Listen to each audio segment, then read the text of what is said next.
ò lè bọ́ aṣọ. Tó máa rí ìfín ni. Kíkẹ́ mo ní kó bọ́ aṣọ ẹ. Mi ò lè bọ́ aṣọ. Mi ò lè bọ́ aṣọ. Ṣé nítorí pé mo fẹ́ nà ẹ́? Kíkẹ́, o lọ wọ jean. O wọ bra fún wọ extra pants. Kíkẹ́, mo ní kó bọ́ aṣọ ẹ. Kí ni mo ṣe fi ń tẹ́lẹ̀ kí n máa bọ́ aṣọ? Kí ni mo ṣe fi ń tẹ́lẹ̀ kí n máa bọ́ aṣọ? Mi ò lè bọ́ aṣọ. Come in, come back here, Kíkẹ́. Mọ́mì! Kíkẹ́, come back here. Mo gbé ẹ̀, ó gbé yá ẹ. Ọmọ ẹ̀kọ́ níbi spark ṣá. Kíkẹ́! Oh my God! Kíkẹ́, ṣe come back here. Ṣé kò mọ̀ pé tó lẹ́rú ni? Kíkẹ́! Mọ́mì! Sáyé o! Wọ́n mọ̀. Mọ́mì! Ọkọ mi. Kíkẹ́. Orin tí bébì bá mi download, ó ní ìdùn. Mọ́mì ẹ̀wọ̀ ọkọ yín tún ti bẹ̀rẹ̀ o. Ọkọ yín tún ti bẹ̀rẹ̀ o. Ọkọ yín máa sọ fún mi pé kí n bọ́ aṣọ. Mọ́mì for what? Ọkọ yín ni mo ṣe àwọn, okay accepted pé mo ṣe wọn. But kí ni reason tó ní láti sọ fún mi pé kí n bọ́ aṣọ? Báwọn fẹ́ nà mí, mo ní láti bọ́ aṣọ kan tó nà mí. Mọ́mì ìgbà tí mo wà ní size àgbálùmọ̀ gan, bàbá tó bí mi lọ́mọ ò ever sọ mi pé kí n bọ́ aṣọ páwọn fẹ́ nà mí. Not to now talk of now tó ti dàbí watermelon, tó ti dàbí pọ̀pọ̀. Kò lè possible o. Kò lè possible.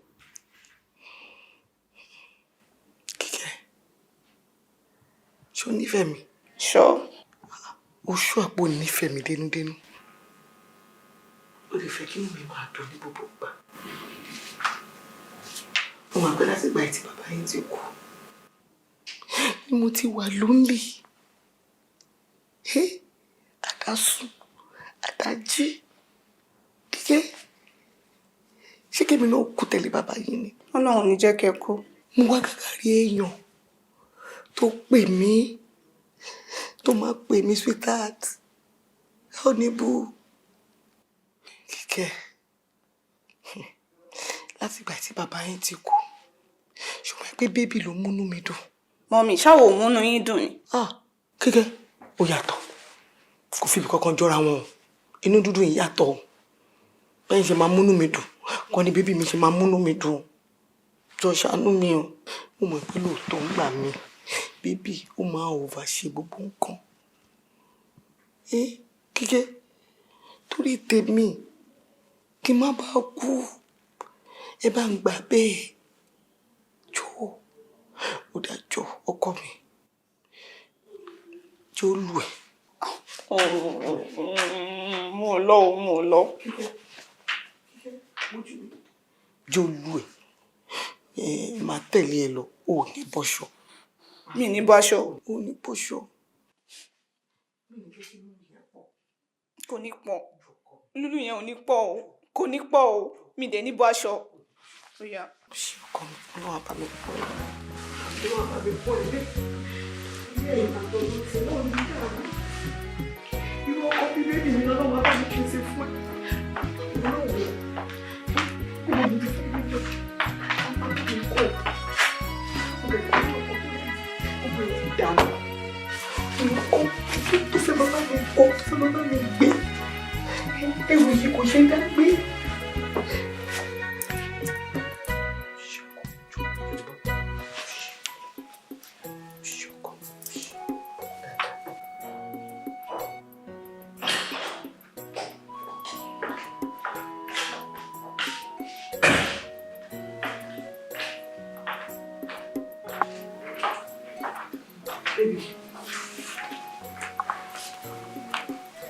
Baby mi,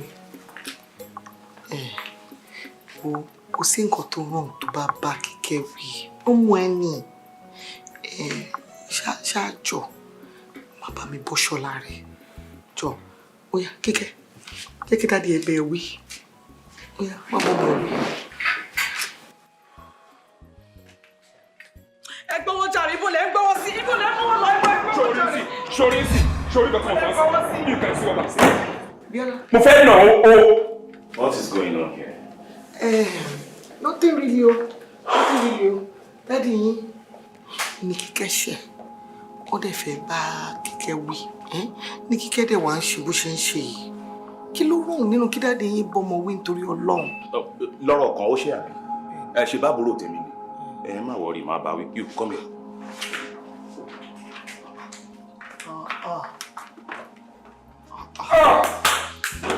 Mo gbé. Adékẹ́, mo gbé. Láyé mi, ṣé orí nǹkan tó kọ̀ sí? Oh my God.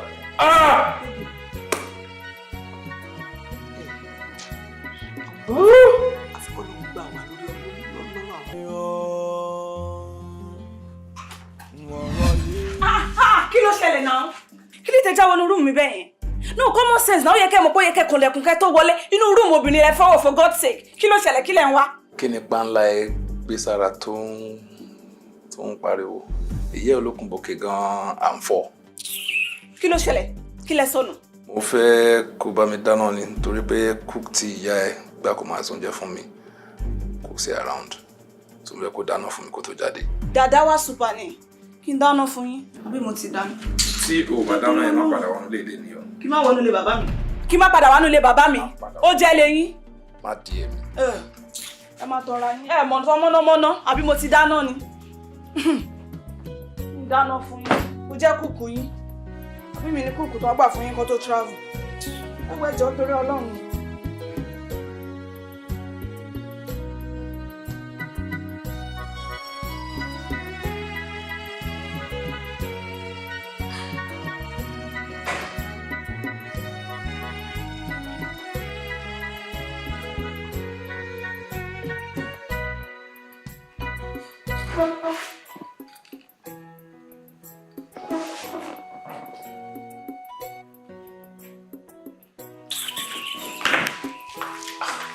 Wá wà báyìí ló ti wá wọ ilé ìwọ̀n ṣá. Ọ̀gá ọ̀ ìwà sílẹ̀ sílẹ̀ tí ọkàn wọn lé.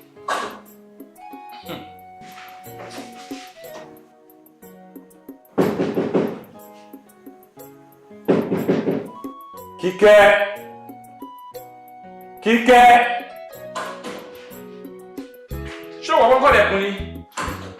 Báyìí ló ti ẹ fọ́. Gbogbo mi rí. Yeah, who is that?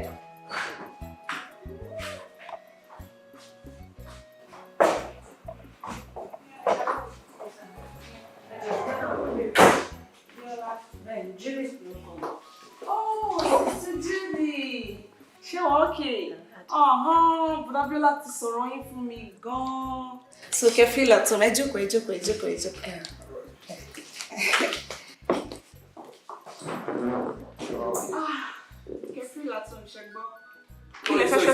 Drink omi or something. It's okay.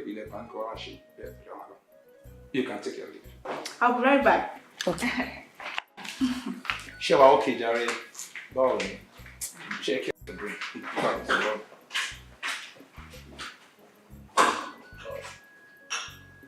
This will be fine. Oh. Good. Do you care for this or this? No. No, if anything for now. You sure? Yeah. Ojú yẹn rí bákan ṣá. Look so pretty. Yes. Oh, ṣé ẹ gbé ní United States rí ni? Oh, I appreciate àwọn nǹkan tó dáa tó bá rí báyìí ní United States. Ojú yín dẹ̀ wá tutù gan tó gún régé báyìí. Very pretty. Ṣé wàá okay? Bẹ́ẹ̀. Ẹ ṣọ́. Abẹ́ careful, mo ní àwọn ẹran díndín nínú kitchen. Ó yẹ careful díẹ̀ ń bẹ̀ kí. Ṣé wàá okay? Feel comfortable. This is my house. Yeah, it's my house. Yeah. But babe, daddy is nice gan. Tó bá rí bọ́n ṣe ṣe sí mi nígbà tí mo dé. In fact, he gave me a very warm reception. Báwo ni my darling, jókòó, pẹ̀lẹ́, Bíọ́lá ló wá, kíni kan ṣáà kí mi ó ṣe dáadáa sí mi. Kódà wọ́n ní, ṣé brandy ló fẹ́ àbí juice, wọ́n ti gbé brandy àti juice wá. Wọ́n tún láwọn lẹ́run dídí ní kitchen. This man is very nice. So. To start with, that man is not my dad. He can never be my dad. Wo complexion mi now, wo ti mommy mi àtàbúrò mi. Ọmọ àlè ló ń pè mí ni. No now, ṣé ìyẹn lè bí mi ni? Báwo ló jẹ́ máa pè rẹ̀ fún ẹni dad mi tí wọ́n náà kàn máa wà bá ẹ̀ bẹ́ẹ̀. Èmi ò mọ ibi tí yẹn ti rìn wá. Báwo ló jẹ́ máa jẹ́ dad mi? Kókó tó kàn dúdú bíi ìnànú àmúre yẹn. Ó fún ẹni brandy, ó fún ẹni juice, ó dẹ̀ gba ọmú. No, èmi sọ pé mo wà okay ni. Àbí téèyàn ṣe dé for the first time. Ṣé àṣà ìgbẹ́nu sọ tí bẹ́ẹ̀. Beautiful. Bóyá wà okay yẹn ni kò ṣe máa wà okay pẹ̀lú ẹ̀ lọ for life. Má gba anything lọ́wọ́ ẹ̀ o. Mo ti fẹ́ pe family doctor wa kó wá check ẹ̀ up ni ẹ̀. Because o gbọ́dọ̀ gba nǹkan lọ́wọ́ ẹ̀ o. Green snake ni o. He's a dangerous human being. I'm telling you. Wọ́n dey sound very convincing. Wọ́n ní gbogbo àwọn iron doors àwọn Germany làwọn ti rà á. Bó ṣe ń kó furniture dé láti Turkey báyìí ni wọ́n kó iron doors wá láti Germany. Pé in fact bàtà fẹ́ ṣe dẹ́kì níbí báyìí pé àwọn kó àwọn ìbò yẹn wá láti Germany wá. Ṣàtọ̀ gbogbo ẹ̀. Irọ́ ló ń pa. Tó bá ti róbìnrin báyẹn jẹ́ máa máa rú ni. Kò sí nǹkan tí ó lè sọ. Anything kò sí nǹkan tó lè sọ. Òun kọ́ ló nílé o. Ọmọ mi ló nílé o. Bóyá máa ń parọ́ fáwọn èèyàn káàkiri ni ẹ̀pọ̀ òun ló nílé. Ẹ tó ti convince ara rẹ̀ pé ilé òun ló ní. Ọmọ mi ló ń bọ̀ kò níṣẹ́ bọ̀ wọ́n yẹn ò ní anything. Lọ́múra bẹ́ẹ̀. Kí ni ẹ tó máa wọ bàtà sójà ní pálọ̀ láì lọ́bi kankan wá dé máa rìn kiri bí ẹja ní aquarium. Ojú kan á wá dalẹ̀ ẹsẹ̀ á máa rùn. A kó gbogbo chain wèrè sọ́rùn. Gold pọ̀ in fact wọ́n sọ pé àpé kò ṣe normal gold pé diamond wà nínú àwọn. Ẹ ṣe wá ń fọ́ ni ìwé yín ojú ẹ̀ bí ń sọ̀rọ̀. Wọ́n ní pé tó bá lọ tẹ̀ lórí iná pé diamond ó máa tọ́ wọn ní yẹ́nyẹ́nyẹ́nyẹ́. Good ìwo torí ọlọ inferiority complex ni. Ẹni tó yẹ pé kó fẹ́ jí momi ní kitchen ní 4:30 kó jẹ́ 3:30 ó máa múra máa ṣe bí kíní kiri ó kọ́ ló nílé o. Lọ́n dìbí àlùbọ́sà bẹ̀rẹ̀. Lọ́n tinú aṣọ bọ́ sínú aṣọ. Kí ló mọ̀ kó jẹun kó gbowó lọ́wọ́ mọ́mí náà ọmọ máa kọ́ everything fún. Don't torí Ọlọ́run má ever gba anything lọ́wọ́ ẹ̀ mọ́ ọ̀rọ̀ yín kò gbọ́dọ̀ ju high and buy lọ. Ẹ má exchange words ẹ má ṣe anything mo sọ fún ẹ o. Ó ti yé mi. Irú rọ́bìṣì wo nìyẹn? Ó ga o. Má yẹ èèyàn àwọn yẹn tó sì kí o. Ṣé akọ́lọ́ nílé náà ń múra kiri bẹ́yẹn? Èmi ló wá wá o. Kìkì aṣọ bí àlùbọ́sà ni. Kí ló rí tó bá rí gbogbo tó bá wọ yàrá ẹ̀ aṣọ ló kún bẹ́ẹ̀ bàtà everything kí ni kò dé ní lọ́bi kọ́kọ́ jókòó ti TV látàárọ̀ ṣúlẹ̀ máa mọ́tí máa rẹ́rìn-ín bá lórí burúkọ láyé bàjẹ́. No now. The man is a total nuisance. Mo fẹ́ jẹ iṣẹ́ yẹn o. Èló ni iṣẹ́ yẹn o. Ohun tọ́lọ́run fún ẹ ọjà ni mo fẹ́ jẹ iṣẹ́ yẹn. Ohun tọ́lọ́run fún ẹ kì pọ́pọ́. Mo fẹ́ jẹ iṣẹ́ yẹn.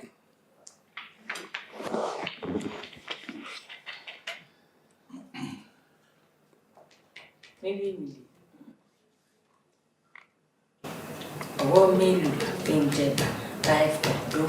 Ọwọ́ mélòó la fi ń jẹba láì fọ̀dọ́? Mélòó ni ìlàyé dẹ̀dà láì fọ̀dọ́? Mélòó ni ìlàyé dẹ̀dà láì fọ̀dọ́? Ṣùgbọ́n ọwọ́ mẹ́ta o. Ṣùgbọ́n ọwọ́ mẹ́ta o. Ọ̀pọ̀lọpọ̀ bísínẹ́sì ń bọ̀ wáyé. Ṣùgbọ́n ọwọ́ mẹ́ta.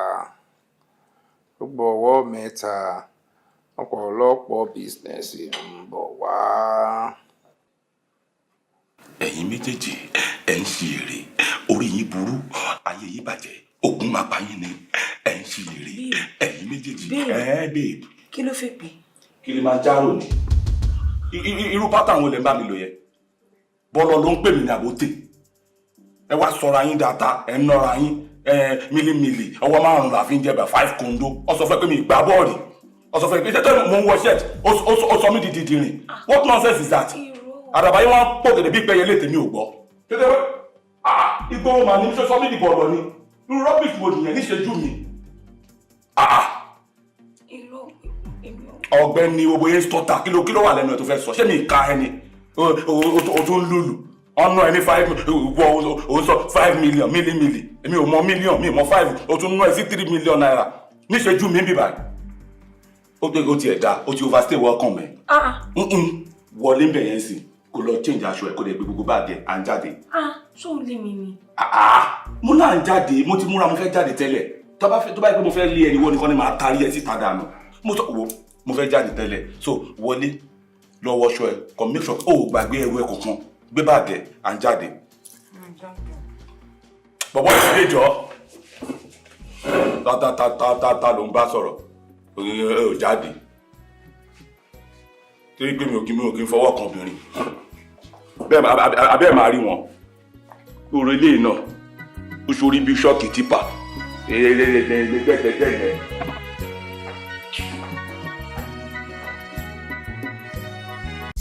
Mo ní kó bọ́ aṣọ ẹ. Mi ò lè bọ́ aṣọ. Kíkẹ́, mo ní kó bọ́ aṣọ.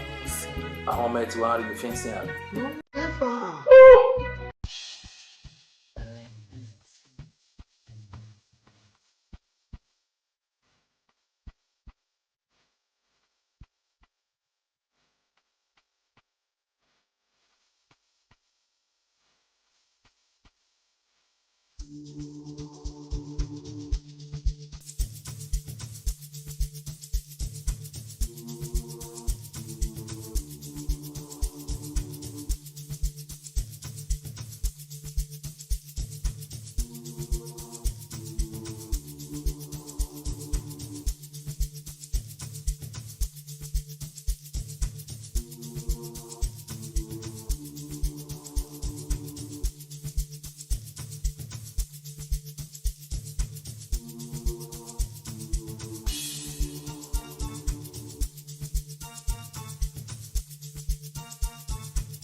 About the gym for you know Yari. Let me help myself. Ṣé bí tún fà yín nígbà? Ṣé yóò bá mi? Ìdè jẹ́ láàárọ̀. Mo ṣe dá kó yá lọ́jà rẹ̀. Ó ti yọ sáré dàgbẹ́. Damilola. Ẹ̀yin àtọ́njẹ 5 and 6. Ọlọ́run ò ní jẹ́ kí mi rogun 101. Mo ti jẹun àárọ̀ lóòótọ́ bọ̀ máa jẹun ọ̀sán. Mo tó ti máa yó ní kitchen kó tó sẹ́ẹ̀bù wa ní dining. Sọ wí níbẹ̀. Àdọ́gbọ́n. Ṣé mo yọ jẹ yìí? Ajọ ń jẹ kọ́ ni. Báwa lọ dé dining náà lájọ ń jẹ mi yóò jẹ náà. Láì ṣe ìjà tó dá mọ́. Ó ti fẹ́rẹ̀ bí ẹ máa wọ̀. Ẹ̀yin bọ̀dá mi. Ó ti ẹ̀ ní ìbọn tó kọ̀ fẹ́rẹ̀ báyìí. Ẹ stop jàre, èèyàn máa sọ̀rọ̀ gidi, èèyàn máa sọ̀rọ̀ boyfriend. Boyfriend kí ni? Àwọn èèyàn blush. Ó láìkí ẹ̀ bàjẹ́ ló dá ọkọ̀ boyfriend ẹ̀ mọ́ máa blush. Ẹ wọ ìfimílẹ̀ jàre mi ò bá yín sọ̀rọ̀ boyfriend mi. Bọ̀dá mi, ọ̀rọ̀ mọ́mì ni mo fẹ́ bá yín sọ. Kí ló ṣe Ṣé wọ́n? bá ṣe máa wọ mọ́mì ràn lélẹ̀? Ṣé bá ṣe máa wọ gbogbo nǹkan tó ń ṣẹlẹ̀ nínú ilé ìlélẹ̀? Bọ̀dá mi tí kò bá sun yín ó ti sú èmi o. Ó ti sú mi like I'm tired. Mi lè sọ pọ́rọ̀ yẹn ò fún mi no problem but I don't know ọmọ tí yàn bá ń deal pẹ̀lú ìyá ẹ̀ àbí bàbá ẹ̀ ọlọ́run máa jẹ́ kí yàn tara wọn dẹ́ṣẹ̀ sọ́lọ́run so one has to use wisdom you know but notwithstanding I'm about wọn sọ náà. The thing is mọ́mí ò ń ṣarúgbó ó dẹ̀ ti tó ọdún bíi mélòó kan tọkàn wọn ti ṣaláìsí you know wọ́n need láti move on but kò ń ṣe that guy. Like ọmọ kékeré yẹn. ọ̀rẹ́ mi mò ń gbá ẹgbẹ́ ìṣọ̀ rẹ níta náà. The guy is too young. Ọmọ tó bí lọ́mọ. Ọ̀rọ̀ mélòó ló fi jù wá lọ? Mélòó lọ́jọ́ orí òun gangan fúnra rẹ̀? Mélòó ni iye ọdún tó máa gbà lọ́wọ́ yín? Ó possible kẹ́ enjoyment bẹ́ẹ̀ wà yẹn. I'm very sure because ọmọ kékeré ni now. I can see. Mommy disappoint me níbi yẹn o. Wọ́n disappoint me. Which kind of thing be that? Tó bá jẹ́ pé ẹgbẹ́ wọn náà mú wálé, àbí tó tó ẹ̀ tún jù wọn lọ. Of course. Yeah. Yes now, èwo ni kíní. So, a máa bá wọn sọ ni. Ó ti yẹ. Because tí n bá gbé ẹgbẹ́ wọn ẹgbẹ́ mọ́mì wà lẹ́yìn sí pé okay ẹni tí mo fẹ́ fẹ́ ni báwo náà wọ́n máa ké sí mi lọ́rùn. I'm very sure pé wọ́n tẹ̀ nígbà. Èmi gan ò lè ro. So we go gather follow and talk. Wọ́n dẹ̀ kó tó gbà. Wọ́n ní láti gbọ́ o because ó ti sú èmi. Wọ́n ní láti gbọ́. Wá wọ́n ní màá fẹ́ ṣe ọgbọ́n kan ṣàlàyé bá wọn sọ̀rọ̀. Ṣùgbọ́n style wọn tó wọn ṣe é lọ́ọ̀bù mi. Happiness mi. Mama down emotional blackmail me. No, down this time around. No, let me move. I'm not okay. Oh, man, freaking here, move. Má wojú wọn. Mo ti get wọn. Tó bá ti sọ̀rọ̀ má wo go mi. Àbí kí má wo àyà wọn mi ká sì má wo ti. Tèmi bá ti ń wo ẹyin ojú wọn, ó máa ń break the wings mi. Má sáré form àwọn máa gbà fún wọn. So, jẹ́ ká make up mind wa ká sọ̀rọ̀ fún wọn straight. Wọ́n gbọ́. Wọ́n lè rí mi mú this time. Mi ṣe lè fall fún style wọn yẹn. Do you love me? Tó bá sọ bá máa gbójú sókè ní mi tẹ̀ ní down. Wọ́n lè rí mi mú o. Kò lè work this time. A máa bá wọn sọ̀rọ̀. Bọ̀dá mi, ẹ jẹ́ ká plan, ẹ jẹ́ ká lọ bá wọn, ká bá wọn sọ̀rọ̀. What am I saying here? Let's hear. So, show me going off me dying. Kí sì bá yín gbóná wá. Ọ̀pẹ tá a tó lọ. Ẹ láìpẹ́ oúnjẹ o.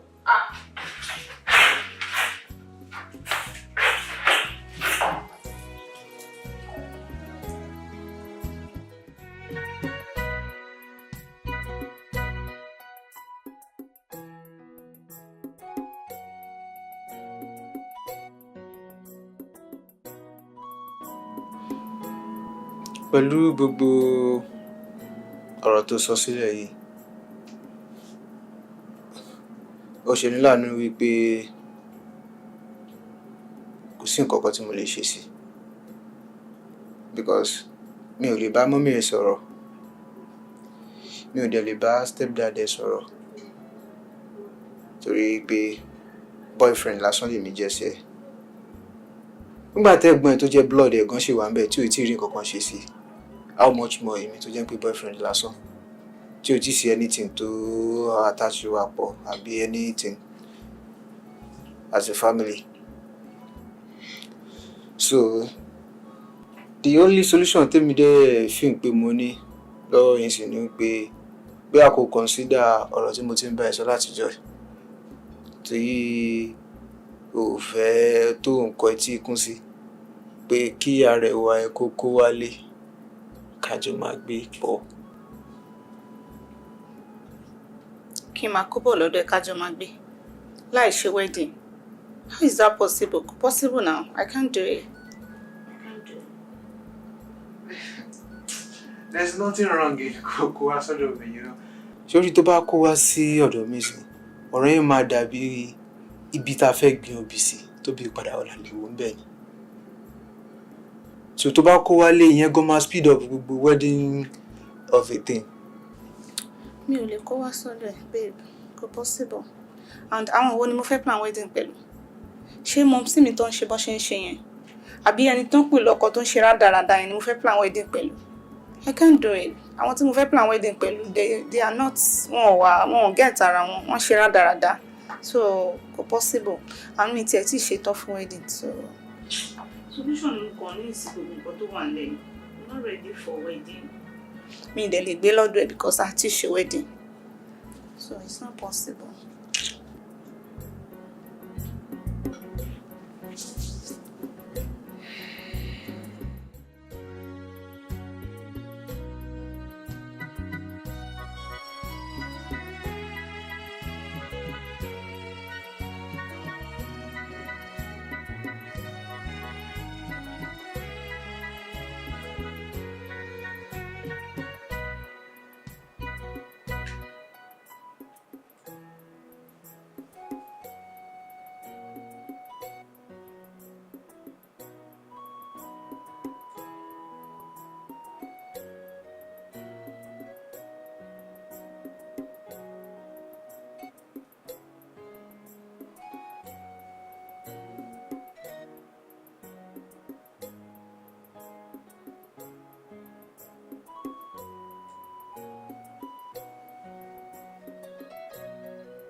Okay.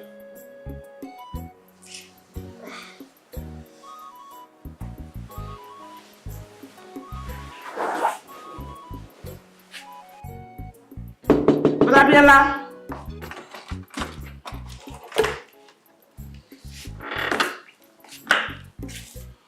Ẹ̀pẹ̀lẹ́, ẹ má bínú pé mo jí. Ló ṣẹlẹ̀ ó sùn mí. Ṣé Yorùbá ni mo? What, my sister? Oh. Where is he coming from?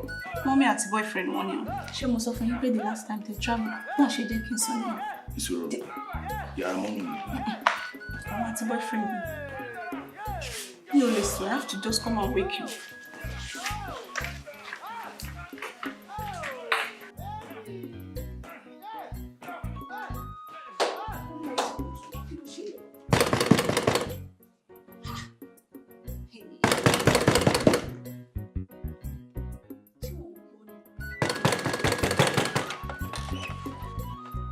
Kí lẹ fẹ́? Kí la fẹ́ báwo? Kí lẹ lack? Get out of my face. What is your problem? Mommy, kí ni gbogbo nonsense yìí now? Kí ni gbogbo eléyìí now? Ara yẹn ni ló máa mọ̀ lámùdí gbére lára tá ń pè now. What's all this? Baby, what is all this one? Irú àwọn ariwo wo nìyẹn? Ta ló ń lùlù fún tá ń gbì kóbá. Ọmọ òun ilẹ̀ state. Everywhere is quiet. Everybody more voice. You're there more voice. Man dúdú yìí náà. Tó pariwo kóbá. Kí ló ń kóbá yín? Alákóbá ni o. Kò sí nǹkan tó fẹ́ kóbá yín orí ibú ni. What's all this? Ṣé èmi náà bá dúdú? Ẹ ṣe pupa. Ṣé wàá okay ṣá? Àfin ni ìbá pè yín. Ṣé mo ṣe gbẹ́ yín? Má bínú, baby. Abiola. Mommy. Abiola. Do you love me? Do you love me? Oh, if you love me, get me a very cold bottle of water. Ó tó kẹ́ mú mi lé. Ariwo yẹn pọ̀. Rántí èjì yín. Ẹ gbọ́dọ̀ má mú mi. Gbì rántí èjì yín. Kí ló ń ṣẹlẹ̀? Kí ni gbogbo ariwo yìí? Èmi náà ṣe àgbóbìnrin wọn lè ṣe gbọ́ ariwo orí ni. What's up? A lè sún ariwo yẹn ti pọ̀ jù. Mommy is not. Avoid me. Guy, avoid me o. Kí ló ṣe? Dákọ̀dí ẹ̀ pé o. Ṣé o sọ fún kí mo jẹ̀ṣẹ̀ rí ni? Dákọ̀dí ẹ̀ pé o. Ṣé o sọ fún ẹlẹ́ṣẹ̀ ni mí ni? Ẹgbà jọ́wọ́. Dákọ̀dí ẹ̀ pé o. Mọ́mí. Bóyá wọ́n ká fún bísùn ẹ̀yin lẹ́ ń fún gáì láyé jẹ. Ẹ̀yin lẹ́ fún ọmọdún wà ó ṣe èrè lọ́mọdún mélòó ni ẹ? Ọmọdún mélòó ni ẹ? Tàbí fún ẹ̀mí ni ẹ? Tàbí wọ́n ní ọmọ ẹ̀ dìbò yìí. Má dùn ọ̀wọ̀. Má dùn ọ̀wọ̀. Má tilẹ̀ pọ̀.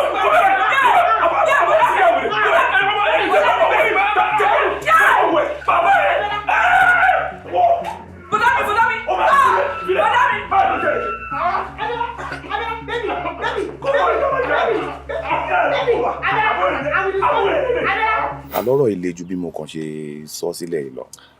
Gbogbo aṣọ kọ́ là ń sá lóòrùn. Mo ò fẹ́ máa lanu gbàgà kí n máa sọ gbogbo ẹ̀ bó ṣe ń lọ ni. Bàbá yìí ń ṣe rọ́bìṣì gan nínú ilé yẹn. Ó dẹ̀ ti sú mi, ó ti sú àbúrò mi. Gbogbo nǹkan tó dẹ̀ wá ń ṣe yìí, gbogbo ẹ̀ báyìí ara ní lójúmọ́ mi. Ká tó wí ká tó fọ̀, wọ́n á ti ní ọmọ tó bá fẹ́ peace fáwọn nínú ilé, ọmọ tó bá fẹ́ rest of mind fáwọn tí ó fẹ́ káwọn ní high blood pressure. Gbogbo nǹkan tí ọkọ àwọn bá ti ń ṣe, tí bébí àwọn bá ti ń ṣe, la gbọ́dọ̀ máa gbà. Bàbá wa ni ká rí bí bàbá wa, ọ̀wọ̀ tá bá lè fún bàbá wa. I mean, who does that? Ìyẹn náà máa gapá, máa lord over èmi àtàbúrò mi. Ṣé wèrè lélẹ́yìí ni? Ṣé ó ju àwọn tí mo ń bá ṣọ̀rẹ́ lọ nígboro ni? Àbí what is all this rubbish? Ẹ wo ìjẹta oníjẹta yìí, òru jẹta márùn-ún, ó ní nǹkan tèmi àti ẹjọ́ múlẹ̀. Amúyàjà gidi gan. I'm talking about 2 a.m. lóru. Tó dé tí ó jẹ́ káwọn ará estate sùn. Tó ń pariwo kóbà tó ń ṣòfò nínú ilé. Ẹ wo èmi àti amúyàjà gidi gan ni o, kò ń ṣe kékeré. Mo fọ́ lẹ́nu dànù ni. Èwo ni wèrè? Mọ́mì gbé wa lé bọ̀bọ́ yẹn lọ́wọ́ gan o. I'm disappointed. Ẹ ní láti lọ bá wọn sọ̀rọ̀ o. Ẹ bá mọ́mì sọ̀rọ̀ o. Bíọ́lá, dúró náà. Omi pé o bá ọkọ mọ́mì ẹ̀ jà. Àbí mi gẹ̀tẹ̀. Mi ò bọ ọkọ mọ́mì mi jà, mo bó lórí burúkú ọ̀bọ̀n ẹ̀ jà. Ẹ wọ́n àpè lọ́kọ mọ́mì ti tèmi. Irú òṣì wo nìyẹn? Ó yẹ kó bá ọkọ mọ́mì ẹ̀ jà. It's as good as pé o ń bá mọ́mì ẹ̀ jà. Ẹ wo èmi ò bá mọ́mì mi jà, bọ̀bọ́ yẹn mo bá jà. Ọkọ mọ́mì ẹ̀ ni now. I'm not sorry pé mo bá jà. Bọ̀bọ́ yẹn stupid gan. Like I said earlier, mi ò fẹ́ máa lanu gbàgà sọ gbogbo nǹkan tó ń ṣe ni. I go injure this guy o. Bíọ́lá, hold on. Mo understand ẹ gan ni. Sórí, èmi àti mọ́mì ẹ̀, ọmọọba ni wá o. Ọmọọba kan ni wá. A kì í ṣọmọ ìyá, bàbá ló pa wá pọ̀. And then, mọ́mì ẹ̀ àti mọ́mì mi àti mọ́mì ẹ̀, orogún ni wọ́n. Orogún gidi. Tó jẹ́ pé ìjà tó ń jà lójoojúmọ́ ló mú mọ́mì mi tó fi kó wa. Tán dẹ̀ kúrò nílé ọkọ wọn tàdé roko tó núdè ni. So, ọ̀rọ̀ yẹn kò gba ẹnu mi pé kí n sọ pé mo fẹ́ lọ pe mọ́mì ẹ̀ kí n fi máa bá wọn sọ̀rọ̀. In fact, tí mọ́mì ẹ̀ bá gbọ́ pé o pè mí pé o fi irú ọ̀rọ̀ yìí o fi lọ̀ mí àbí o fi ẹjọ́ wọn o fi sùn mí, I know she will not be happy with you. I believe that she will not be happy with you. So advice tí mo máa fún ẹ, wá ẹnìkan nínú family dáàdì yín tó dàgbà tó lọ́jọ́ lórí bó ṣe ro ẹjọ́ ẹ̀ fún mi ni kò ṣe bá mi rò fún wọn. So wọ́n máa put it through mo dẹ̀ mọ̀ wọ́n máa bá mọ́mí ẹ̀ sọ̀rọ̀ but èmi o no it's a no go area mi ò lè lọ bá mọ́mí ẹ̀ ṣùgbọ́n. ó dùn mí o mo mọ̀ pé tó bá yẹ kíkẹ́ wà níbí báyìí gan ni tó bá yẹ pé òun gan ṣé kò ṣàlàyé nǹkan tó ń ṣẹlẹ̀ fún yín ni. kíkẹ́ ò tí mọ̀ pé mo ti dé Bíọ́lá má bínú but mo mọ̀ pé everything will be fine ṣùgbọ́n just keep but the habit of pé òun bá ọkọ mọ́mí ẹ̀ jà no ó gbọ́dọ̀ pé òun bá mọ́mí ẹ̀ jà ni ó lè sọ pé kó má marry náà wọ́n máa marry. ṣé mo ní kó má marry ni mi ò ní kó má marry náà tó bá fẹ́ marry kó marry ẹni tó lọ́pọlọ kó má jẹ́ chewing gum boy yẹn náà máa gbé káàkiri. but mo rí happiness ń bẹ ni náà. tó bá rí happiness ń bẹ àbí wọn rí happiness ń bẹ kó fẹ́ wọn lọ síta ṣáwọn náà máa fẹ́ ọkọ ní àbọ̀kọ ló yẹ kó fẹ́ wọn what's all this nonsense mi ò kéré mọ́ náà mo mọ nǹkan tí mò ń sọ náà. Bíọ́lá okay ó yé mi you're fighting for your right it's fine but try lọ sí inú family daddy ẹ bá mi wá ẹnìkan rojọ́ ìfún wọn everything will be fine. àǹtí ẹ wò ẹ jẹ́ kí mi máa lọ máa ná ọ̀bọ yẹn pa máa ná ọjà ẹ pa. Bíọ́lá má lọ lóko èèyàn lọ́rùn o ní ìdá ti bàjá respect tó fún mọ́mí ẹ náà ni kò fún. kàtó a máa sọ fún mi pé tí mo mọ age òun tí mo ṣe kinní kan. má jẹ́ kí yẹn bọ́ da ẹ̀. orí náà fi ń mọ age ni torí orí ẹ̀ ti tóbi dorí mi ayé ẹ̀ fẹ́ bàjẹ́ ni. Bíọ́lá is okay mo understand ṣùgbọ́n try kó wáyàn kó fi ẹjọ́ ẹ̀sùn don't take laws into your hand please don't take laws into your hand ṣùgbọ́n Bíọ́lá all right jọ má gbàgbé àti send account number ẹ̀ sí mi. mo ti gbọ́ máa send ẹ̀ sí yín ẹ má tẹ sún mi síwájú because I don't know. ṣá take it easy Bíọ́lá mo understand gbogbo ẹ̀ mo understand take it easy. ẹ lè understand. mo understand.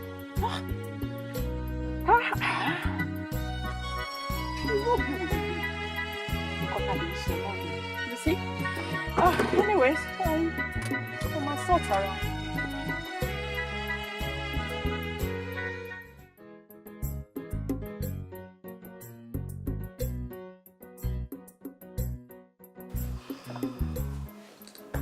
Abiola. Kíkẹ́lọ. Meeting tí mo pè yìí. Very brief meeting ló yẹ kó jẹ́ o. Gẹ́gẹ́ bẹ́ẹ̀ ṣe mọ̀ pé mo máa ń lọ sí UK for medicals. Àsìkò ti tó fún mi láti lọ.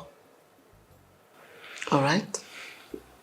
And ẹ̀yin àti bébì mi lè máa wà lé. Mi lè fẹ́ wàhálà at all for my baby. Ìfẹ́ jọgbọ́n.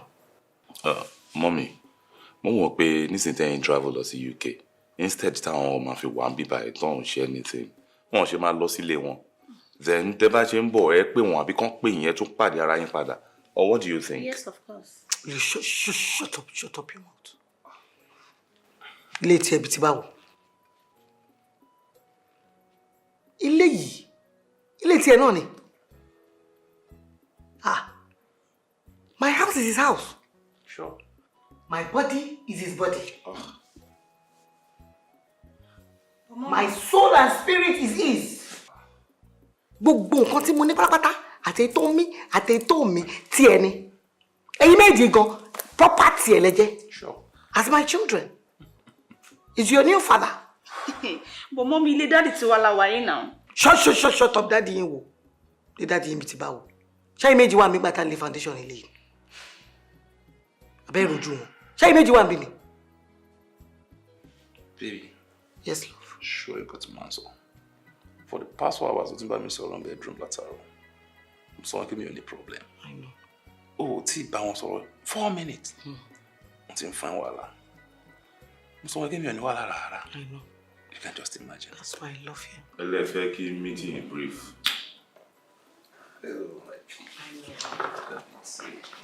Yes. Biola, Kike, I know you made it shame me. Take it on for you. Mo lè ṣe the unthinkable lórí ọ̀rọ̀ baby mi you. Anybody tó bá jẹ́ kí inú mi dùn, tó fẹ́ fún mi ní blood pressure, tó fẹ́ kí n tètè ṣọkú. Mo lè disown o. Má yára mi já ni o. Mo lè disown anybody o. Tó bá fẹ́ happiness mi. Tó fẹ́ kẹ́ mi gùn. Má yára mi já ni o.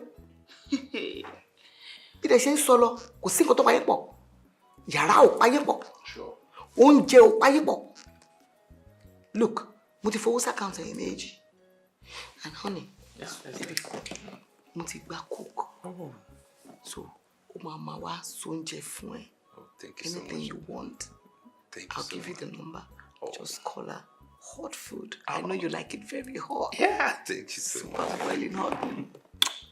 Thank you so much. Thank you so much, baby. So, tẹ́yìn bá fẹ́ jẹun, mo ti send owó s'account mo ti transfer owó oúnjẹ wà nílé. Tó méjì ló wà ní compound. Keys méjì ọ̀tọ̀ọ̀tọ̀ ni. The SUV for my darling. The salon car, Abiola, ìwọ kò máa wà. If you have to go anywhere. Kíkẹ́, ìwọ òkùnkùn lè drive. So if you have to go out, bọ̀dáì bá ready láti gbé jáde àgbẹ̀ lọ. Tó bá dé ready, wọ public transport. But mommy, mi náà ti ń drive díẹ̀ náà. Public transport báwo mi ò wọ public transport o. Ń drive lóòótọ́. Èló ni mo ná lọ́sibítù about 3 months ago. Tó lọ fi mọ́tò gbá yẹn. Ṣebí last time táwọn náà mọ̀ tí yó, àwọn náà fi mọ́tò yẹn gbá. Kí lèmi àti wọn fi yàtọ̀ síra wa? Shut up your mouth. Shut up your mouth. Shut up your mouth, two of you. I know you shame me. You think I'm joking? I know you shame me. Baby. Yes, love. Surely got to Monso. Surely. I know. Surely got to Monso. I'm sorry. Mean Latin Joe. I know. But all because of you. Thank you. Hey, one more. Can you get shape? Baby, I won't refuse the visa. People tripping, say, "We are catch your lonely." And I promise you, baby. Yes, I promise you. Timade yen ma fi Alright, baby. And bu trip ti ma lo ba ju ma lo ni. Oh, that's I my won't darling. leave you in this kind of situation. Thank you so much. Ever again, it would never happen. Thank you, darling. Never. I love you. I love you too.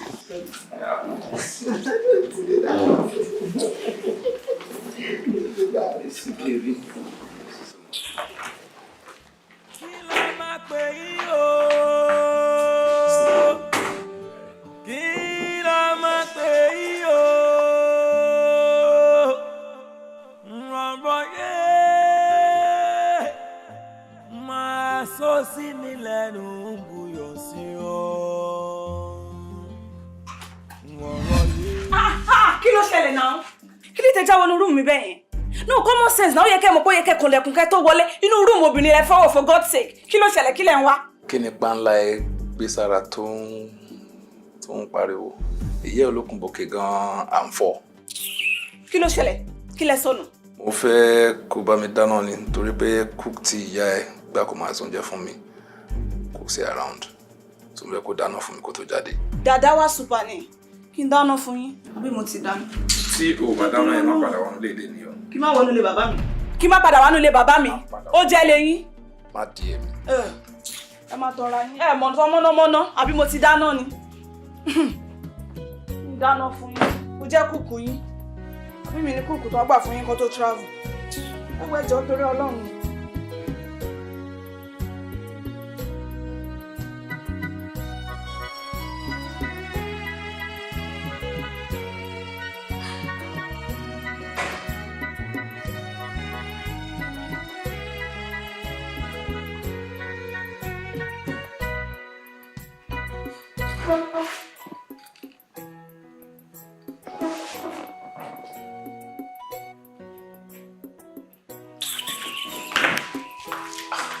Wá wà báyìí ló ti wá wọ ilé ìwọ̀n ṣá. Ọ̀gá ọ̀ ìwà sílẹ̀ sílẹ̀ tó kàn án wọlé.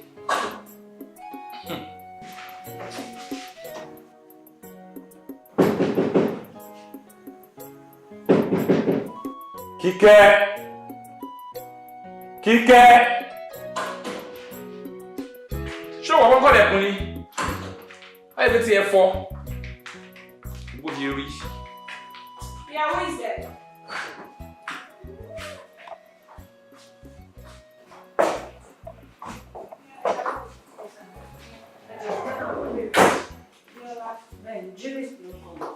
Oh, it's Judy. Ṣé wọ́n okay? Damilola ti sọ̀rọ̀ yín fún mi gan-an. So kẹ́ feel at home. Ẹ jókòó.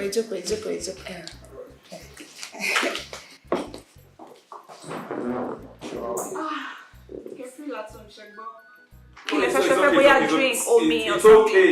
It's okay. You can take your leave. I'll be right back. Okay. Sure, okay, Jerry. Báwo ni? Check your drink.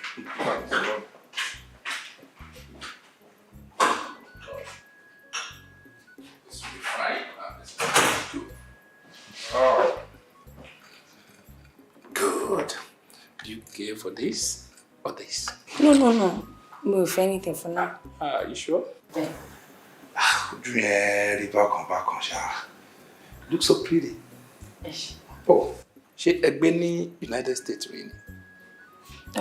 Oh, àdè máa appreciate àwọn nǹkan tó dáa tó bá rí báyìí ní United States. Ojú yín dẹ̀ wá tutù gan tó gún régé báyìí. Yes. Ṣé wàá okay? Bẹ́ẹ̀. Ẹ ṣọ́. Abẹ́ careful, mo ní àwọn ẹran díndín nínú kitchen. Ó yẹ careful díẹ̀ ń bẹ̀ kí. Ṣé wàá okay? Feel comfortable. This is my house. Yeah, it's my house. Yeah. But babe, daddy is nice come. Tó bá rí bọ́n ṣe ṣe sí mi nígbà tí mo dé. In fact, he gave me a very warm reception.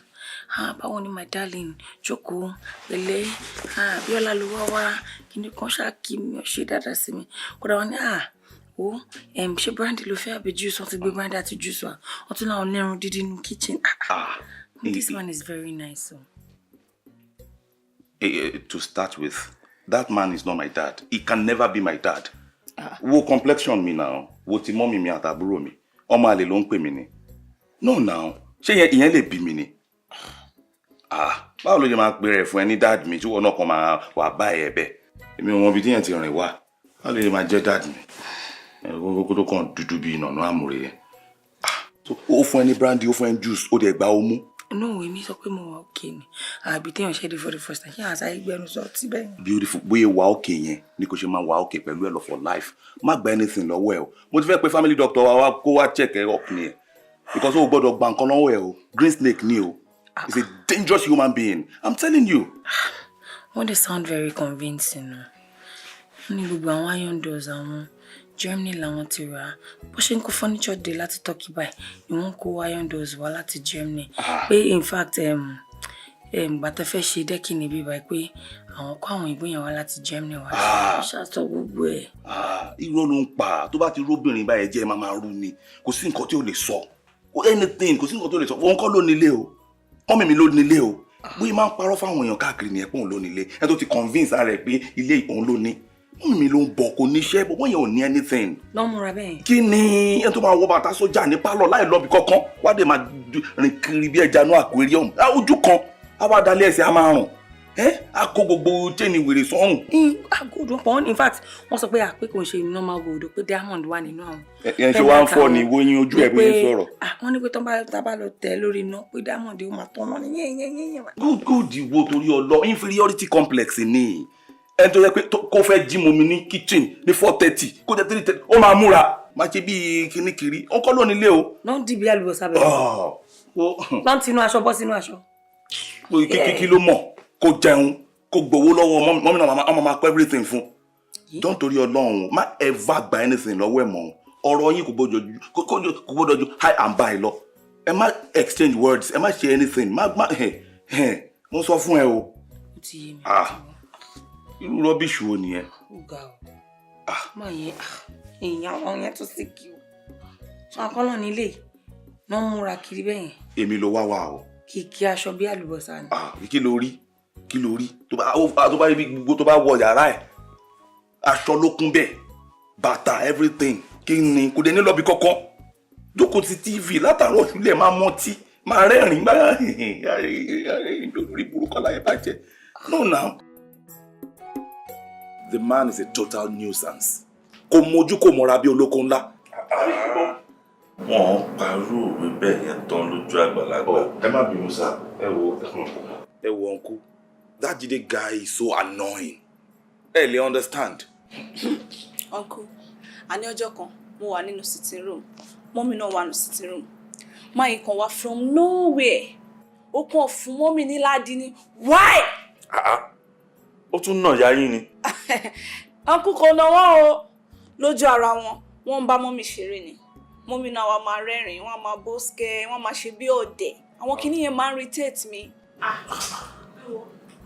Ó rántí ọjọ́ tí mọ́mì dédé wọ bikini jáde sí living room. Bikini? Ẹ ti ní swimming pool ní compound yìí? Ní swimming pool kankan. Lójú mọ́mì wọ́n feel young ni. Bọ̀bọ́ yẹn ti finger brain wọn. Wọ́n kọ́ wọ́n bọ́ta lọ́ba tún spin tó ń ṣàkọ́. Èmi àtàbúrò mi ti ẹ̀kọ́ kọ́ pé tábà lọ lálejò ní bálọ̀ nǹkan tẹ̀lé jáde bẹ́ẹ̀ yẹn. Bẹ́ẹ̀ ni bọ̀bọ́ yẹn náà ń bóyin bọ̀ lẹ́yìn tó tẹ̀lé wọn tó wọ pátá lásán tí ẹ̀ náà ṣe láńgbáláńgbá káàkiri táwọn méjì jọ no. Alẹ́ ariwo ńkọ́ uncountable times tí mọ́mì àti ọkọ wọn bá make out báyìí uncle ariwo yẹn máa ń pọ̀ gbogbo estate wa pátá ló máa mọ̀ pọ̀ ń ṣe nǹkan ẹ máa gbọ́ ariwo yẹn ní 9 mẹ́wàá ni ẹ máa gbọ́ kóbá wáwù yìí mọ́mì á máa sound wọ́n á máa pariwo èmi àti bọ̀dá mi àkí ń lè sùn. No. This is not sounding right at all. This is not sounding right at all. Ẹ wo kò tó síbẹ̀ o wọ́n tún máa wo blue film nínú sitting room tí ìgbà tí bọ̀dá mi bá complain pé kọ́ máa wò kọ́ bẹ́ẹ̀ yẹn lójú wa náà ìkọ̀ọ̀kan wá ní rárá o ká má complain o káwọn má gbé yẹn wá fáwọn o adult film ni o kò dẹ̀ sí minor nínú ilé o tí ò bá tẹ́ wa lọ́rùn káwa jáde fáwọn o ká fi ilé sílẹ̀ fáwọn àtọkọ àwọn o you can imagine mommy telling us that nínú ilé dáàdì wa. Ṣètì ẹ̀rí nísìnyí tí mọ́mì ti travel bọ̀bọ́ yẹn tí ó ti wá worse òróró ló máa ń wọlé àfi bí ọ̀rọ̀ a máa báńgì ilẹ̀kùn gbígbígbígbí tá bá ṣe ṣílẹ̀kùn fún báyìí tó bá ń rọ ẹni tó ṣílẹ̀kùn fún tó rọ́kò lọ́nà bá á bì sí gbogbo living room ni everywhere máa rùn mélòó la fẹ́ kà. habits everywhere I mess up everywhere tó bá wá dàrọ tójú ẹ̀dá tó rí gbogbo ẹbí á pè mí á ní kémi wá kó kémi clean up everywhere you can imagine stuff like that. Uncle, we are tired. Ẹjọ́ ní láti bá mọ́mì sọ̀rọ̀. A lè continue báyìí, kò lè má lọ báyìí. Ẹjọ́ help wa. Uncle, kò tún tó síbẹ̀ o. Àánú aláàánú yìí. Wait. It's okay. That's okay. Sir? It's okay. Etí mi ti kún. Lóde. Wo, má worry. Ẹ má worry ẹ̀yin méjèèjì. Tí mọ́mì yín bá dé láti UK tó lọ, màá yọjú sí. I must sort it out.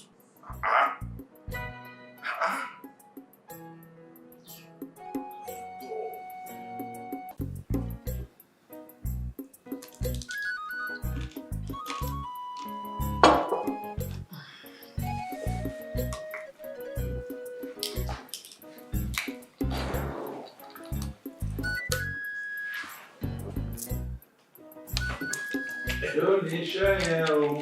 Mo fẹ́ jẹ iṣẹ́ yẹn o. Èló ni iṣẹ́ yẹn o? Ohun tọ́lọ́run fún ẹ ọjà ni mo fẹ́ jẹ iṣẹ́ yẹn. Ohun tọ́lọ́run fún ẹ kì pọ́pọ́. Mo fẹ́ jẹ iṣẹ́ yẹn.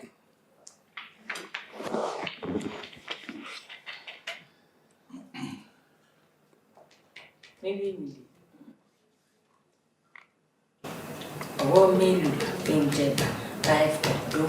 Ọwọ́ mélòó la fi ń jẹba láì fọ̀dọ́? Mílíọ̀nù láyé dẹ́gbà láì fọ̀dọ́. Mílíọ̀nù láyé dẹ́gbà láì fọ̀dọ́. Ṣùgbọ́n ọwọ́ mẹ́ta o. Ṣùgbọ́n ọwọ́ mẹ́ta o. Ọ̀pọ̀lọpọ̀ bísínẹ́sì ń bọ̀ wáyé. Ṣùgbọ́n ọwọ́ mẹ́ta. Ṣùgbọ́n ọwọ́ mẹ́ta. Ọ̀pọ̀lọpọ̀ bísínẹ́sì ń bọ̀ wá. Ẹ̀yin méjèèjì ẹ̀ ń ṣe èrè orí yín burú ayé yín bàjẹ́ ògùn máa pa yín ni ẹ̀ ń ṣe èrè ẹ̀yin méjèèjì babe. Kí ló fẹ́ pè? Kí ló máa járò ni irú pátá àwọn olè ń bá mi lò yẹ bọ́lọ̀ ló ń pè mí ní àbótè ẹ wá sọra yín dáta ẹ ń nọra yín mílímìlì ọwọ́ márùn-ún la fi ń jẹba 5 kóńdó ọ sọ fẹ́ pé mi ìgbà bọ́ọ̀lì ọ sọ fẹ́ pé tẹ́tẹ́ mo ń wọ shirt ó sọ mí di dìrìn what nonsense is that àdàbà yín wọn pọ̀ gẹ̀dẹ̀ bí pẹ́yẹ létè mi ò gbọ́ tẹ́tẹ́ igbó màá ní sọ mí di bọ̀ọ̀lọ̀ ni irú rọ́bìsì wo nìyẹn níṣẹ́jú mi ọ̀gbẹ́ni oboye stọta kí ló wà lẹ́nu ẹ̀ tó fẹ́ sọ ṣé mi ka ẹni o tún lùlù ọ̀nà ẹni 5 wọ o sọ 5 million mílímìlì èmi ò mọ mílíọ̀n mi mọ 5 o tún nú ẹ sí 3 million naira níṣẹ́jú mi bíbá ó ti ẹ̀dá ó ti overstay welcome ẹ̀. Wọlé ń bẹ̀ yẹn sì kó lọ change aṣọ ẹ̀ kó lè gbé gbogbo báàgì ẹ̀ à ń jáde. ṣó ń lé mi ni. Mo náà ń jáde mo ti múra mo fẹ́ jáde tẹ́lẹ̀ tó bá yẹ pé mo fẹ́ lé ẹni wọ́n nìkan ni màá tarí ẹ síta dànù mo sọ wo mo fẹ́ jáde tẹ́lẹ̀ so wọlé lọ wọṣọ ẹ kò make sure ó gbàgbé ẹrù ẹ kankan gbé báàgì ẹ̀ à ń jáde. Bọ̀bọ̀ ìṣẹ̀lẹ̀ jọ ta ló ń bá sọ̀rọ̀ ò jáde torí pé mi ò kí ń fọwọ́ kan obìnrin bẹ́ẹ̀ abẹ́ẹ̀ máa rí wọn lórí ilé náà ó ṣorí bí ṣọ́ọ̀kì tipa ẹ̀ẹ́dẹ́gbẹ̀ẹ́.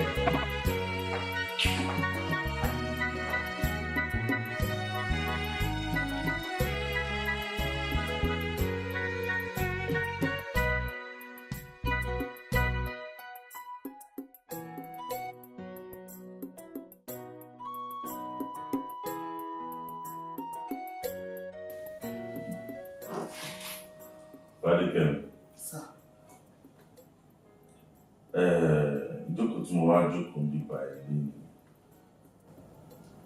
kò ṣe ìjókòó tó jẹ́ pé inú mi dùn sí.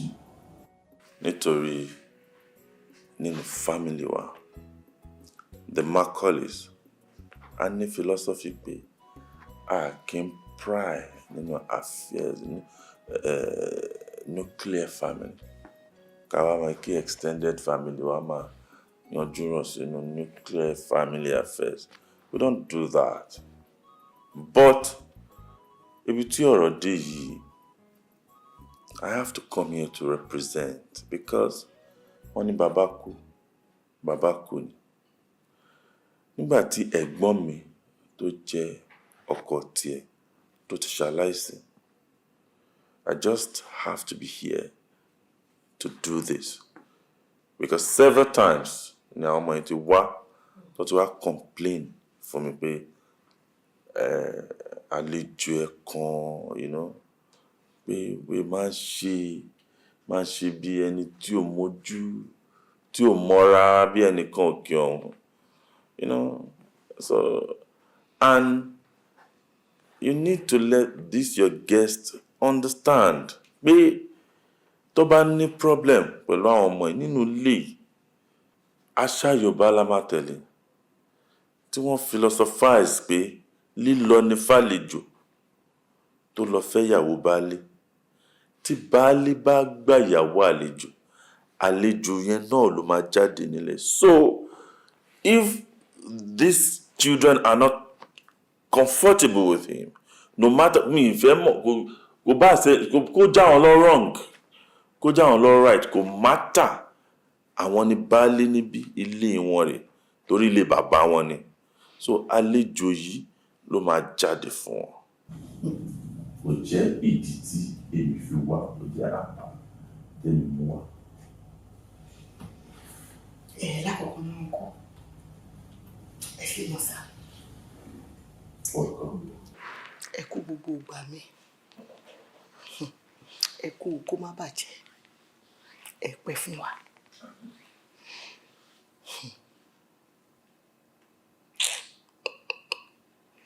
Ọ̀nkú, ẹ má bínú sá o. Lákọ̀ọ́kọ́ náà, mo fẹ́ correct word kan tẹ́ ń lò.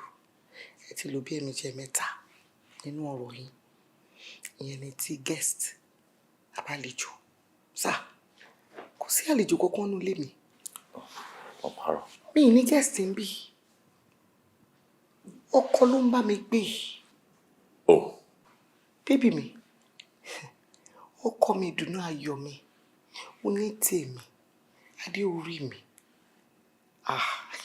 Oxygen in my lungs. Ló ń bá mi gbé. Abiola, kíkẹ́ lọ́mọ. Nǹkan àwọn ọmọ yóò ń ṣọmọ dáadáa.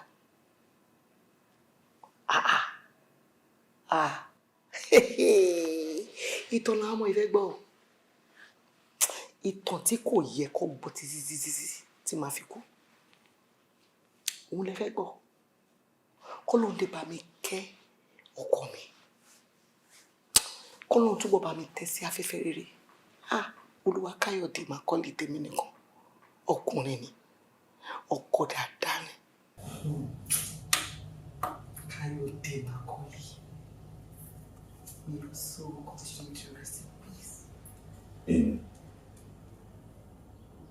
Ẹni ilé bàbá wọn. Ilé ta ni sá? Ilé wọn. Ilé mi ni ilé yìí sá. Nobody is disputing that. Ìtàn wà díẹ̀. Àwọn ló fẹ́ kí n sọ tán tí ó yẹ kí n sọ. Bàbá yín. Ṣé ń gbọ́? Ilé yìí. Bóyá tóbi tó yìí. 80% owó. Àti tá fi rálẹ̀ o. Àti tá fi kọ́. 80% owó mi ló wà bẹ́ẹ̀. 20% péré ní ti bàbá yín. Ọkọ alálùbáríkà ni. Mo bẹ̀gbọ́n yín láṣìírí ni. Ẹ ṣáà mọ̀ bá ṣe máa ń ṣe lọ́kọláya. Láyé ìgbà tí wa kò dàbí sí tí gbogbo nǹkan ti dàrú. Tí Ọlọ́run bá bless àwọn obìnrin, a máa bàṣírí àwọn ọkọ wa ni. Olùbàṣírí Ọlọ́run ṣe mí fọ́kùnrin. Bí Ọlọ́run ṣe lò mí fún bàbá yín láti bò láṣìírí títí tó fi jẹ́ Ọlọ́run nípè. Bẹ́ẹ̀ ni Ọlọ́run ń lò mí fún bébí mi. Sá, ṣé wá rí bébí mi tó ń sọ yìí o? Kó ṣẹ́dún á rí lẹ́yìn. Ọ̀nkú, tẹ́ bá rí, góòlù ọrùn èmi kọ́ múra, ọ̀tẹ́ ni. Kó ṣẹ́dún á rí, ó náwó tí ẹ o. Ṣùgbọ́n Ọlọ́run kàn ń lò mí láti bò láṣìírí ni. Bẹ́ẹ̀ kẹ́ lọ́lọ́run ń lò fún mi sá. Tẹ́ bá mú ọ̀nà tọ́lọ́run fi ń lo ọmọkùnrin fún mi. Ẹ má bá mi hallelujah ẹnu yẹn á máa dùn, ẹ má gbégbá ọpẹ́ torí ọ̀rọ̀ mi ni. Ìyún dáadáa lọ́kùnrin yìí o. Ṣé ń gbọ́ sà? Tá bá wà nínú yàrá, tá ń ṣe bí lọ́kọláya, tí mò ń bọ̀, tí mò ń jù, tí mò ń ṣe gbogbo ẹ̀. A máa ní, let's say a prayer for your late husband. Ikú bàbá yín ló ń kú lọ. Ẹ wo wọ́n mi sà. Ẹ wo kò sí boyfriend kankan bí kan, ọkọ mi ni. Ọkọ tèmi gangan ni o. Ọkọ mi ni. Ṣé tẹ́lẹ̀ kò sí ríǹgì lọ́wọ́ mi? Ẹ ríǹgì. Ìjà yín ló ń jà. Put a ring on it like mo ń sọ láti jọjọ́ máa ní tí bá ti ní bébì mi put a ring on it. A ní àwọn ọmọ yìí bàbá wọn tó bá ń rí ríǹgì wọ́n máa ronú bàbá wọn. Ní kò ṣe put a ring on it. Gbé tó ń pùtù sí ó pọ̀ ju ríǹgì lọ. Ayọ̀ mi, ìdùnnú mi, ẹjọ́ sà, kẹ́gbọ́n yín tó kú, ọ̀gbẹ́ ìfì àjẹmí náà. Missionary nìkan ni gbogbo 18 years tí mo fi fẹ́ gbọ́ yín missionary nìkan ni nísìn ẹ̀ṣẹ́ yìí mọ́kàn tó ń jẹ́ scissors. Kí ni scissors? Ṣé mọ́kàn tó jẹ́ dọ́gì ní ìgbọ́rí? Ìgbà tí bébí mi kéde mọ iṣẹ́ takuntakun tó ń ṣe gbèsè ayé mi. Òun rè ní kí bàbá yín tó kú mélòó ni mí? Òun rè mélòó ló wà bẹ́ẹ̀? Ṣé ẹni pọ́ ti yọ? Sáà. You know what? Let's go forward. Ṣé gbogbo àwọn ètò sọ kò necessary? Ó ń sọ̀rọ̀ nípa ẹ̀gbọ́n mi, bringing it up too much. You're making me emotional. And ó tún sọ̀rọ̀ tó pọ̀jù nípa àlejò ẹ̀gẹ̀. No, èmi tèmi fẹ́ ká sọ̀rọ̀ lé lórí àwọn ọmọ. What's their stake now? Pẹ̀lú gbogbo tuntun tó tún sọ kalẹ̀ yìí. Adàfún yín sà, ẹwà Abíọ́lá mi, ẹjọ́ lọ́mọkùnrin ní èjẹ̀ yìí. Ṣé bàbá ẹ̀ ò ti fẹ́ mi? Ṣé kò tó kí Bíọ́lá kó dání létí ẹ̀? Bó jẹ́ rẹ́ǹtì ni, bó jẹ́ ó máa kọ́ ni. Ṣé kò sówó ní àkáǹtì ẹ̀ ni? Ẹ wo kíkẹ́ lọ́mọ, ẹ wò ẹ bá mi wò. Kí ló rọ́ǹgì tí kíkẹ́ bá ti mú ọkọ wálé? Ká ti ṣe introduction, ká ti gbé gèlè, kí bébì mi ti jókòó bí bàbá. Kẹ́yìn náà ti jókòó bí olórí ẹbí. Kẹ wá rún mi mọ́ láàrin yín. Ṣé kò ètò? Mọ́mì, lọ́rọ̀ kan ṣá nǹkan tẹ́ ń sọ ni wípé kémi àtàbúrò mi ká wá bí gbà. Àbí? Ká ṣiṣẹ́ owó, ká lọ rẹ́ǹtì ilé síta, àbí? Ṣé kò tó bẹ́ẹ̀? Ok, ó ti yé, ẹ ṣe gan. Ìlúnà Bíọ́lá, ọ̀nkú.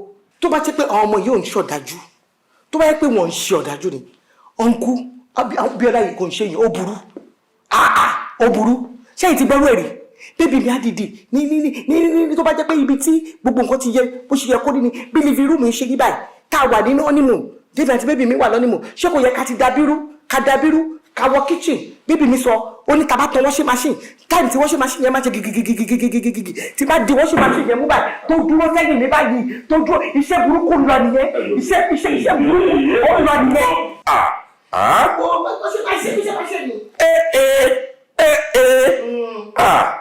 Decorum.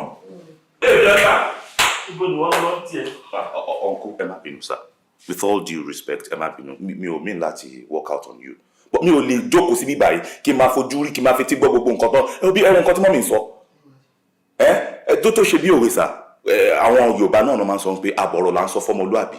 Tó bá dénú ẹ̀, àdòdìndì. Mọ́mì mi ti ní ká wá bí gbà ká ṣiṣẹ́ owó, right? I'm leaving this house today. I'm leaving this house today. To where? What that mean? Fadike. Fadike.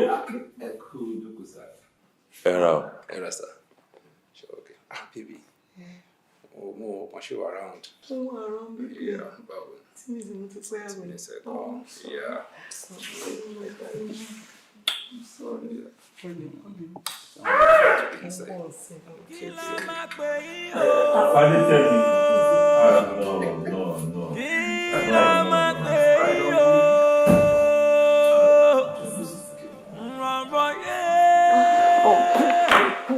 Ọmọ ẹ̀fẹ̀ báyìí ló jẹ́ ewu bọ̀ ọkùnrin ewu bọ̀.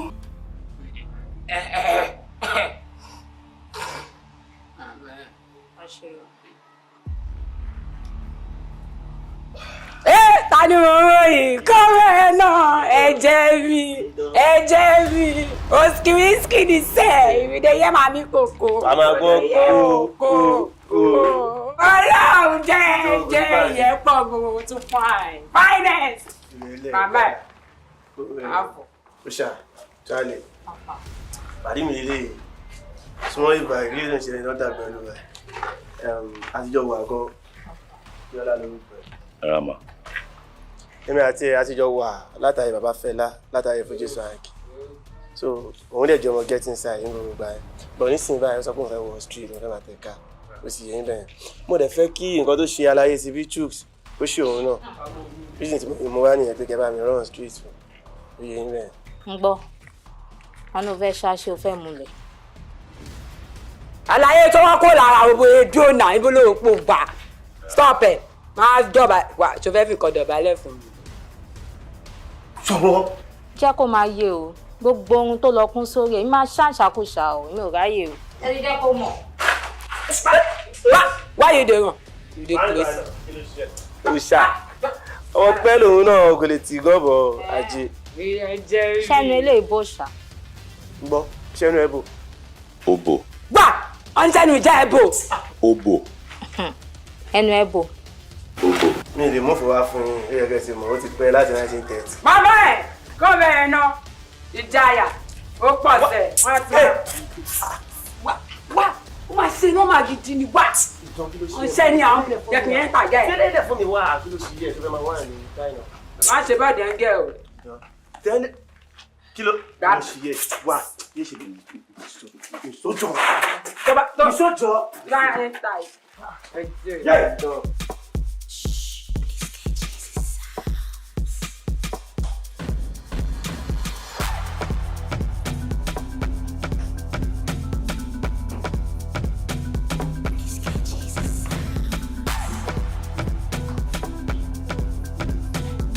Bring it down. Gẹ́gẹ́ bí gbogbo wa ṣe mọ̀ wípé Mr. Jide náà organize teenagers house party fún wa. And bí ó ṣe lọ níbí náà làwọn adult náà ń lọ ní so ẹ wá mọ kó tó ṣẹlẹ̀ báyìí ni pé ṣé kí n bẹ̀ ṣé kí n bẹ̀ okay. Mr. Jide sọ wípé àǹfààní wà fún everybody ló wà ìkan ló wà ṣá pé ó lè join VIP. But one condition I dey like give you. Condition I'm go. The best dancer ló máa ní àǹfààní láti join VIP. It's going to be me. Kò tó sí bẹ́ẹ̀ sẹ́. Okay. Sorry. So, ẹ tún wá ní chance láti win 500k.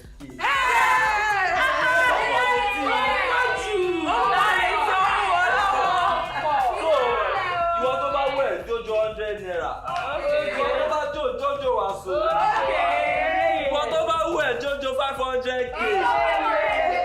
Tó bá gbọ́ èmi màá mú wínà.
Bọ̀dá mi. Bọ̀dá mi. Ẹ dẹ̀ fi mí sílẹ̀, ẹ dẹ̀ lọ. Gbogbo nǹkan ti dàrú, ẹ wo gbogbo nǹkan tí ẹ yé mi mọ́ ó ti sú mi. Ẹ dẹ̀ fi mí sílẹ̀, ẹ dẹ̀ lọ.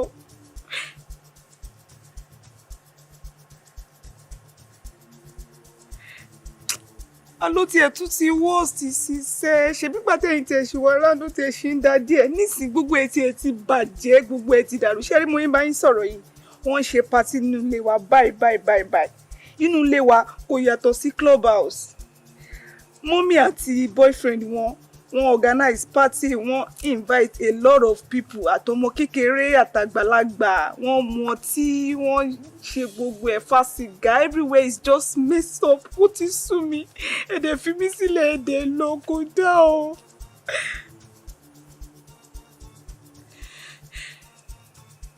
Okay, ibo lẹ wà, ẹ send address mi kí wọ́n bá yín.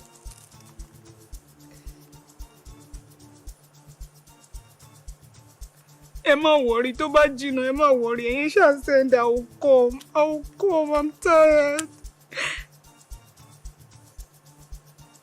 Ẹ send ẹ mú máa wá ẹ̀yin, ẹ má worry. Ẹ send ẹ bùdá mi ẹ jọ̀ọ́.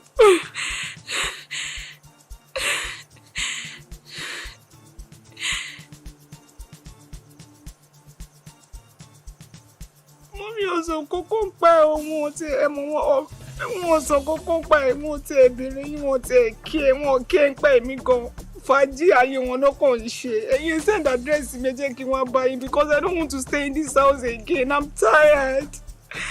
Dami, I'm tired.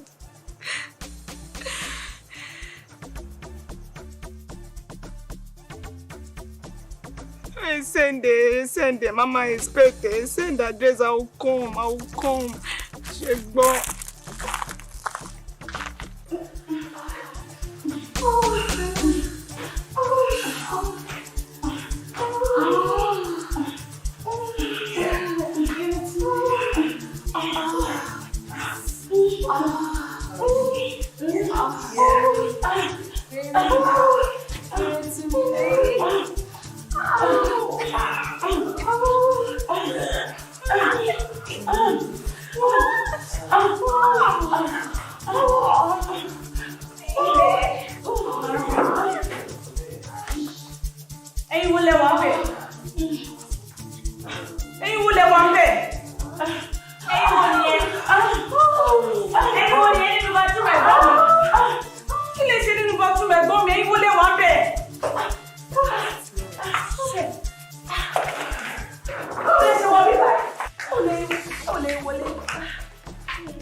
Kíkẹ́ lọ́mọ. Kíkẹ́ lọ́mọ.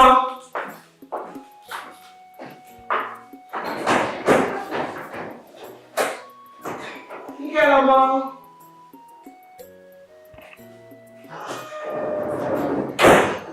Who is this girl? Kíkẹ́ lọ́mọ. Àbíyá rẹ̀ gbọ́ngàn sùn.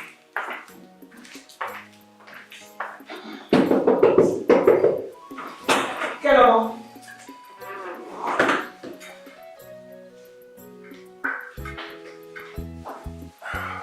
Linda.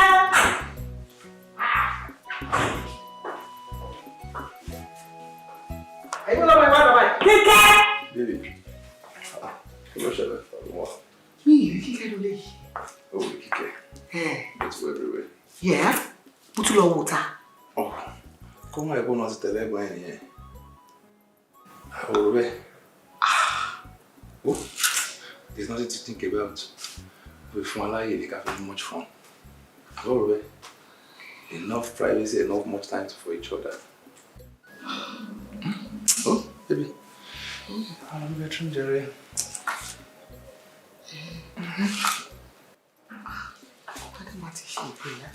No, it's nothing to think about. You understand? Wow.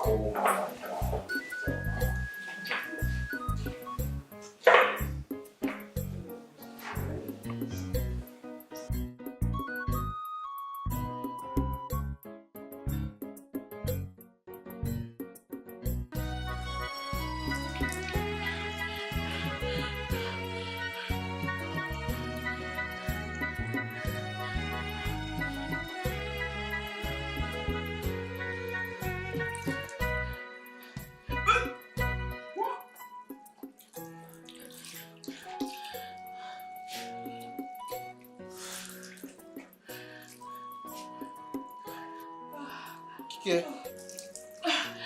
Babe. Talo be sori chair studio. Oh, baby, me momo. Mo binu jo, mo ma wa clean ese. I'm sorry. So you want to be sorry chair studio?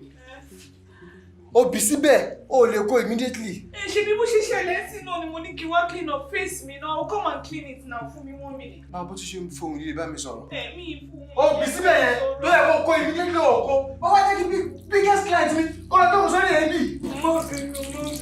Yo, kí ló ó rẹ̀ sí mi ni? Rárá o. Ọmọ bàbá mi jẹ́ bí ara family ṣe bàjẹ́ ni. Rárá o, baby, rárá o. Kí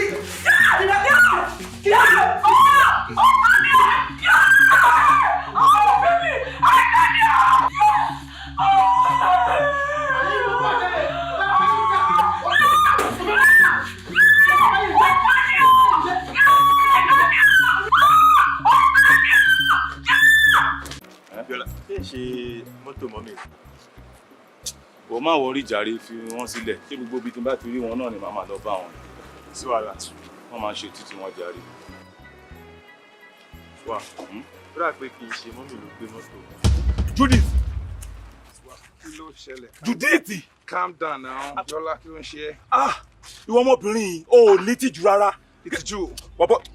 Kọ́kọ́ ránù kọ́ wá tí wọ́n mọ̀ ń bá sọ̀rọ̀ ni. Ṣọmọ ẹni tó bá sọ̀rọ̀ ṣá. Ìwọ gan ò lójú tí oníranù. Má fún ẹ lọ́pàá court ọkọ̀ ìyá ta ni. Pẹ̀lú bí mọ́mí ṣe náwó fún ẹ tó. Ìyá ẹ̀gbọ́n ò lè rí mi sìn yìí kó bá kábíyèsí kí n lo condom. Kí ni ogbó rọ́bì tí wọ́n bá mi sọ ẹ̀? Ọ̀gá àsínlé o. Mọ́mí mo máa ń pọ́nlé o. Tó bá má bàa sọ pé ìyá ẹ̀ fún mi. Sọ pé mọ́mí ẹ̀. Ìyá náà yóò bọ̀ ọ́. Ọlọ́fẹ́ bọ̀ jẹ́jẹ́. Ìyá mi. Filẹ̀. Jọlá filẹ̀. Ó máa jà. Street lẹ́yìn. Jọlá filẹ̀.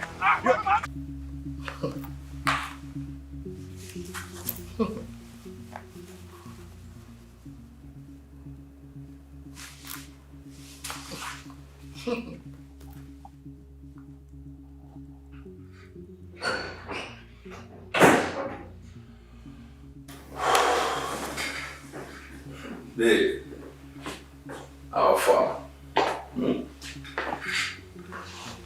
Orí ìròyìn bó ṣe wà náà. Ṣé ìjọba òṣèlú náà ọmọ yìí? O ní ìjà tí ó nù ọ́. O rọmọ bí o.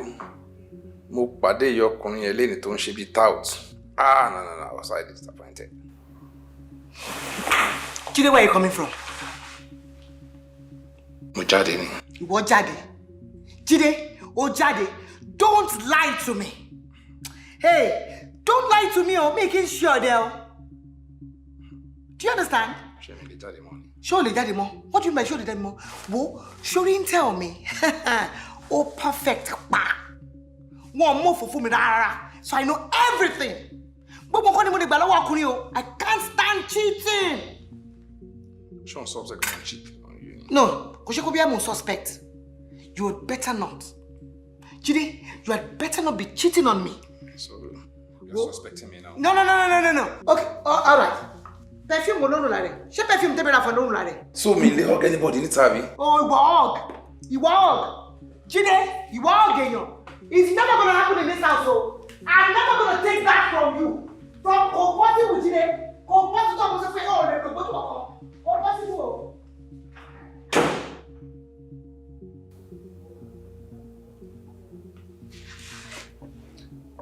Babe. Babe. Ṣé kí n bẹ tán ìsìn yẹn? Babe. Àbúrò ọmọ ẹ ni. Babe. Ìwọ ni mò ń bá sọ̀rọ̀ náà. Ó dẹ̀ wojú mi. Mo dẹ̀ ti ń bẹ̀ látàárọ̀. Tó ṣe bá mi sọ̀rọ̀ yìí. Ṣé o mọ̀ pé mo lè bínú para mi ṣá?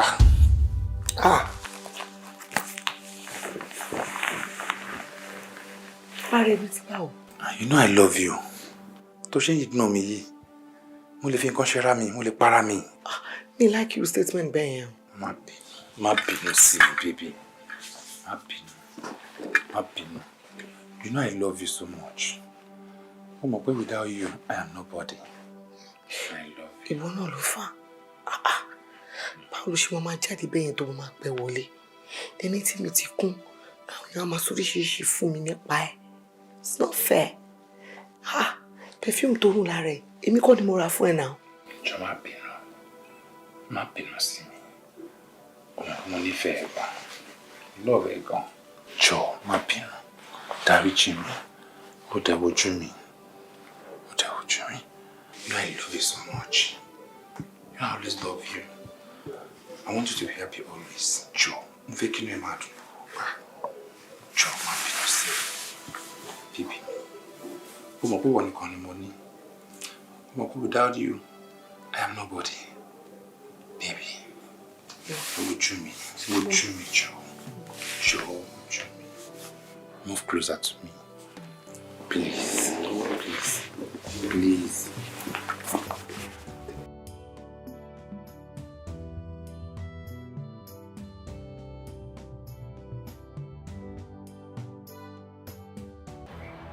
Hello?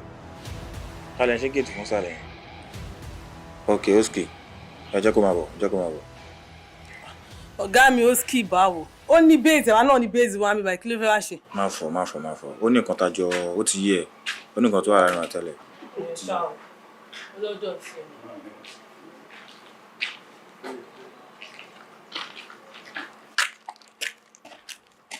Olórí àwọn Ṣàmánù.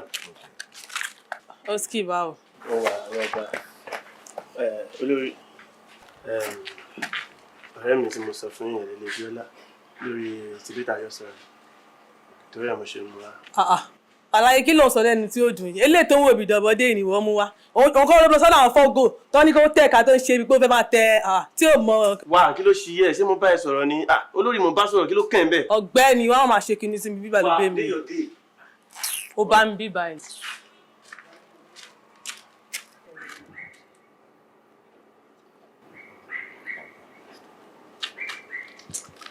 Boss, ọmọ kan ṣẹlẹ̀ Oski.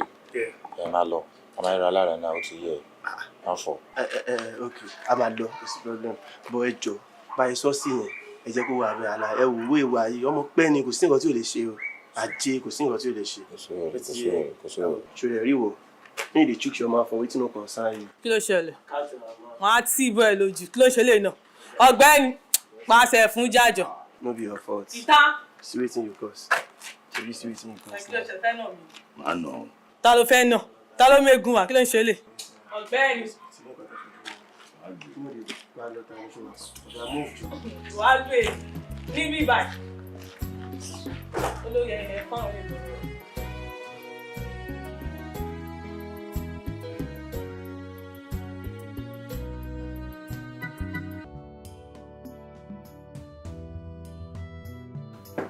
Yes, who is there?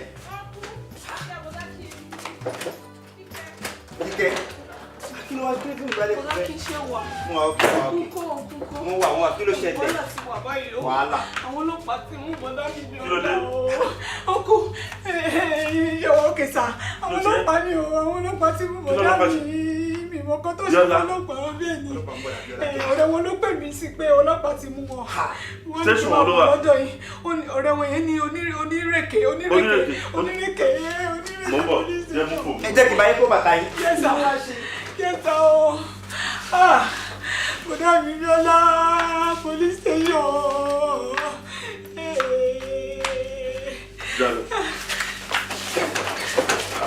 Báwo sì ni mo ṣe máa ṣe o?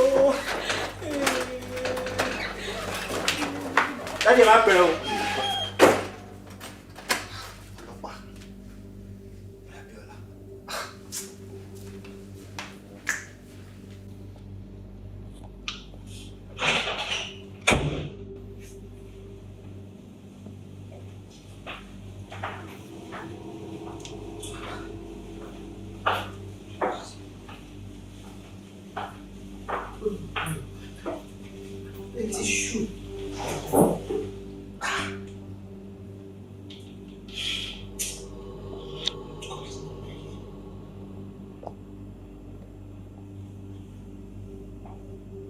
The number you dialed is switched off.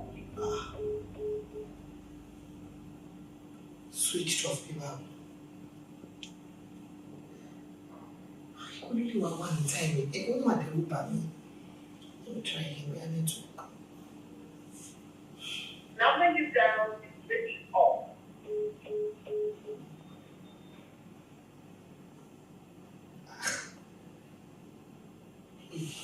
It's a shoe now. It's a shoe now. The number you dialed is switched off.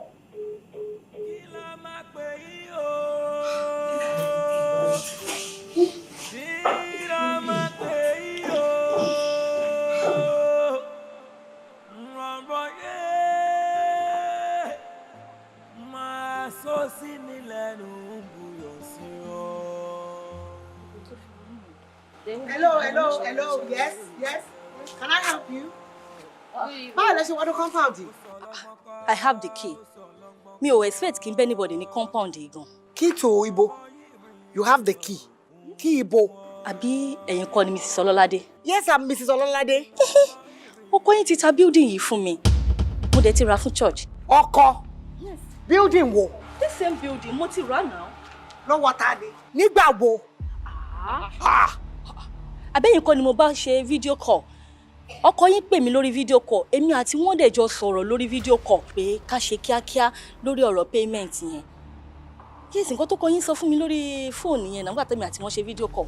Wọ́n dẹ̀ gbé phone wá fún yín. Wọ́n ní kẹ́yìn náà bá mi sọ̀rọ̀. Èyí náà sọ fún yín pé madam o ẹ ṣe kíá o bá ṣe máa ṣe payment yẹn o pé ká ṣe kíákíá. Ó ti sọ fún mi lórí video call nìyẹn now. Well, I think I remember your face. No, ẹ má dọ̀rọ̀ irú mọ́ mi lójú o. No, I'm not having this so. Lóòótọ́, wọ́n gbé àjọsọ̀rọ̀ lórí video call. I think I remember your face. Visa Canada ni èmi àtọkọ mi bá yín sọ o. No, madam. Nǹkan tí èmi àti yín jọ sọ kọ́ nìyẹn o àti ọkọ yín nǹkan tá jọ sọ kọ́ nìyẹn lórí video call. Èmi àti ọkọ yín sọ nǹkan tá jọ sọ kọ́ nìyẹn kí ni visa mi ò mọ̀ ọkọ nípa visa now. Wọ́n bá mi sọ̀rọ̀ nípa building yìí nǹkan tí wọ́n bá mi sọ nìyẹn pé kí n tètè make payment yẹn pé torí ẹ fẹ́ travel ẹ fẹ́ move lọ sí Canada. Nǹkan tí wọ́n sọ fún mi lórí video call nìyẹn now. Yes. Oh, our documents are. Do you want to check it? Of course. What do you mean by shame effect? Do I want to check it? I want to check it. Wait, Mr. Ololade. Hey, check. Yeah! CFO. Receipt of payment. Deed of assignment. Ṣé wí pé mi ò parọ́? Kí lélẹ́yìí? Ẹ dúró. Transfer for the dúró mo fẹ́ o signature tó wà ńbẹ̀ ni. Àti orúkọ tó wà ẹni sùúrù. Ẹ má jẹ́ kó. Ṣé ẹni sùúrù? Sherry. Signature mi rè. Orúkọ mi rè. No, mi ṣe Mr. Ololade o. Ẹ má jẹ́ kó yà, ẹ má jẹ́ kó yà. Miss Macaulay ni o. Miss Macaulay ni o. Miss Macaulay ni. Sherry ilé yìí. Sherry, èmi àti Ololade we are not legally married. Boyfriend mi ni. Macaulay gangan lọkọ mi ó dẹ̀ ti kú. Ilé yìí àjọ jìyàjìṣẹ́ kọ́ ni. Signature mi ló wà ńbẹ̀ yẹn. Bó ṣe débẹ̀ kò yé mi. I don't understand. Mi ìtọwọ́ bọ̀ wé kankan o. Kí wá ní tọ̀dọ̀ wá ń bẹ̀? So, àtàlẹ́ o. Mi ò talé o. Wọ́n ti tà fún mi. Tani? Documents. Mo rí original document mo ti rí. Mo ti rí bẹ́ẹ̀ mi kọ́ ni mo tà. Ọkọ yín ni wọ́n. Ẹ bá mi sọ̀rọ̀ lórí video call now. Yes. Ẹ bá mi sọ̀rọ̀ lórí video call. Ẹ wo, wọ́n ti ta o. Wọ́n ta o títí wá ní wípé. Madam. Ẹ̀yin lè ti kó ikú láti ìbẹ̀rẹ̀. There's so much laxity. To start with, a change of name, which there is a newspaper publication to that effect. Not even only that. And you went as far as giving the proprietorship of this property to the new name which you now bear. That's Mr. and Mrs. Ololade. You could have even taken so much precautions by holding on to the original document, knowing fully well that you have changed the name that is attached to this. But what did you do? Ẹ wá tún kó gbogbo àwọn document sí nkíyà Mr. Ololade. Kí wá ṣe yẹn nìkan. Video evidence tó wà ní court. Ó sọ wípé ẹ̀yin fúnra yín lè ń sọ fún wọn wípé ẹ tètè ṣe gírí lórí àwọn dọ́kúmẹ̀ntì wọ̀nyẹn. Kò wá ní fi ṣe nítorí pé ẹ ò tún fẹ́nu ara yín sọ wípé dọ́kúmẹ̀ntì travelling ni, but ẹni pé dọ́kúmẹ̀ntì wọ̀nyẹn. Now, ṣe rí nǹkan tá a lè ṣe. Nísìn. Mo fẹ́ gbọ́. Kọ́tà lè ṣe yẹn ní kẹjọ. Mo fẹ́ gbọ́. Ẹ mọ̀ pé lọ́ọ̀yà yẹn ni mí. Bẹ́ẹ̀ni sá. Mi ò ní fi gbá kọ̀ọ̀kan nínú fún yín. Bẹ́ẹ̀ni sá. A máa nílò láti obey and respect the injunction of the court for now. Sá. Sá. Ẹ máa gbọ́, ṣe rí. Bó tilẹ̀ jẹ́ wípé a máa fight for appeal and we will do all that is needful. Even to jẹ́ pé ó wà dicey for us. But as a lawyer, I will see what I can do. But to the court injunction, ẹ kọ́kọ́ kúrò nínú ilé ni. Ṣebo, I'm a fighter. No, I assure you that I'm a fighter. That's why I'm here for you. Madam, sir, ma. Ṣé ẹ ní nǹkan tẹ́ fẹ́ mú ni? Àbí báwo? Because time ti ń lọ. You need to vacate this premises now. Emma, worry. Emma, worry. Just pick your things and check out. Emma, worry. Emma, calm down. I'm here for you. Emma, worry. Emma, worry. No, just take it easy. Right, take it easy. Mo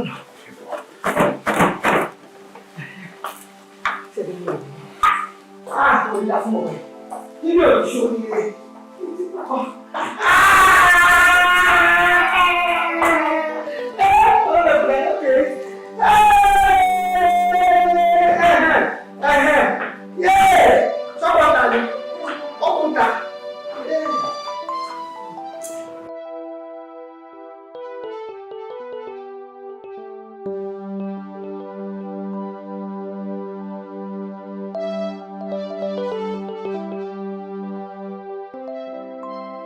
My family is a liberal family.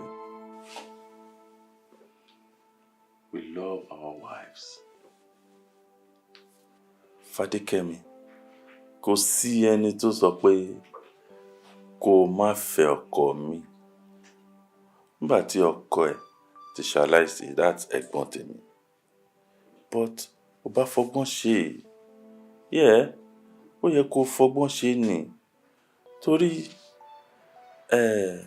sign táwọn ọmọ yìí ti rí, ó yẹ kí ìwọ náà ti rí. Torí ojú tó bá máa bá ní kalẹ̀ kò ní tààrọ̀ ṣe pin. Kò ní tààrọ̀ ṣe pin.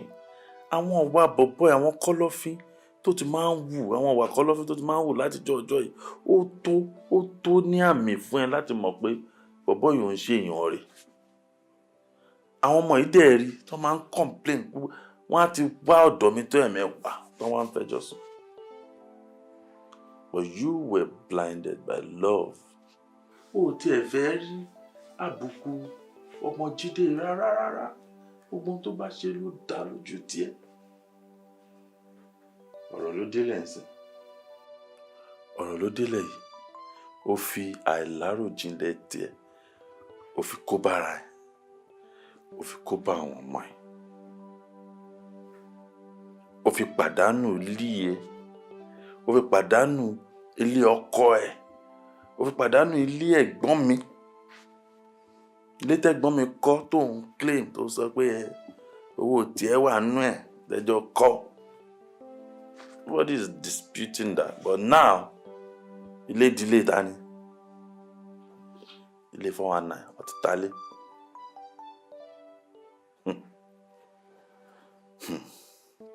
Ṣé ilé tèmi kọ́ ló bò yìí ní gbogbo yín sìn lẹ wá máa kó wa?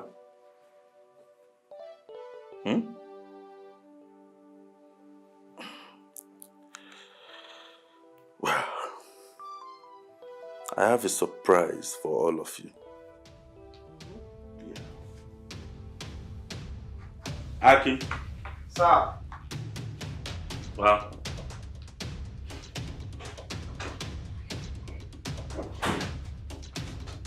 Madam, get it.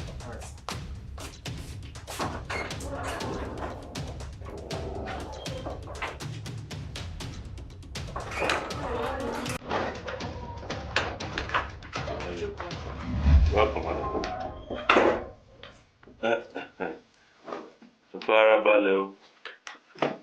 Farabalẹ̀. Ọlọ́pàá ọ̀tẹlẹ̀múyẹ́ ni Judith tẹ́ ẹ̀ wò yìí.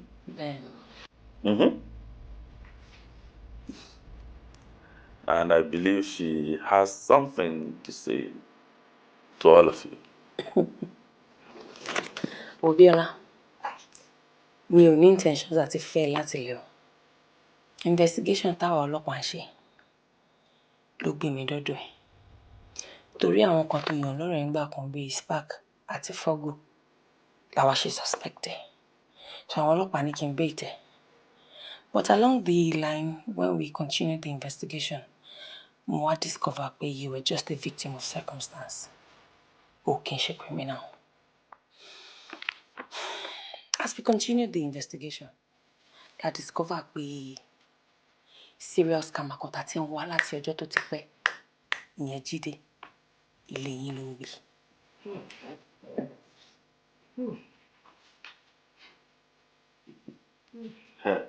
Jídé ọkọ ẹ̀yẹn lọ́sàn yẹn. Jídé. Yeah. Ọkọ ìyá yín, Jídé, serious scammer. That means kò ṣẹ̀ṣẹ̀ máa ṣe ó ti máa ń ṣe tipẹ́. The good news is wọ́n ti mú Jídé o. Jídé wà ní àgọ́ ọlọ́pàá tí. Bá ṣe ń sọ̀rọ̀ lọ́wọ́ ló ń bá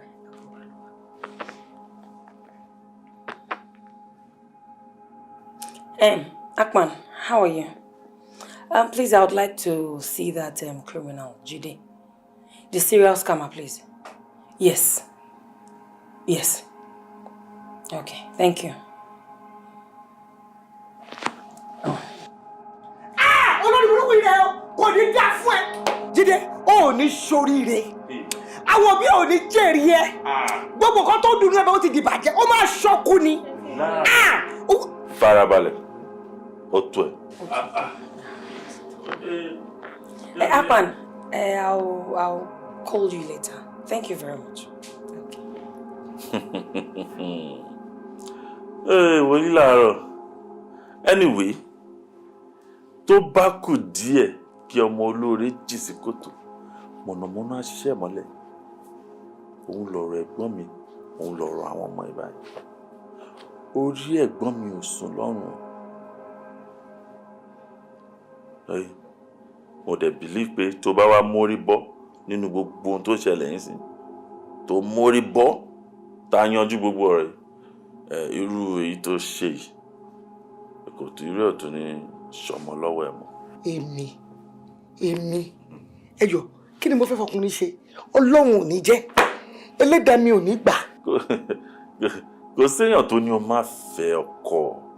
You're still young. Yeah, your mother is still young. I agree. Tó bá fẹ́ ọkọ kó fẹ́ ọkọ, but fi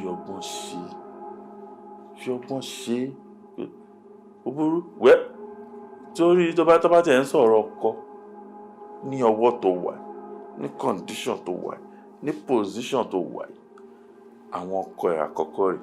Bẹ́ẹ̀ni.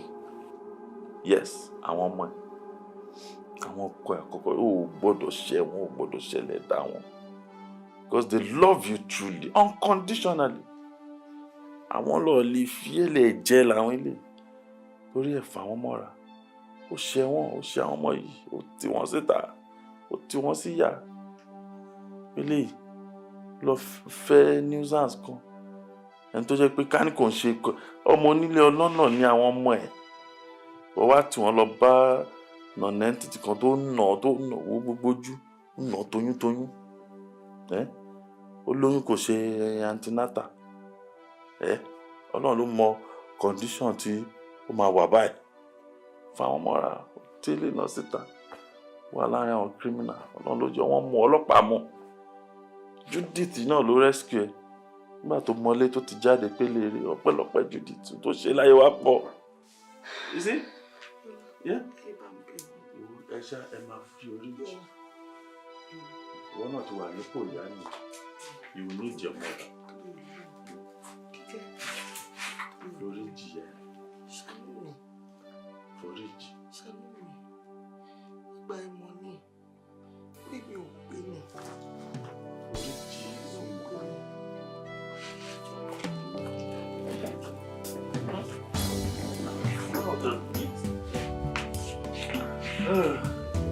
Wo akin ló lè bọ́ ìyọ̀ gbígbóná mo fẹ́ wẹ̀ wàhálà wọn fẹ́ pa mí.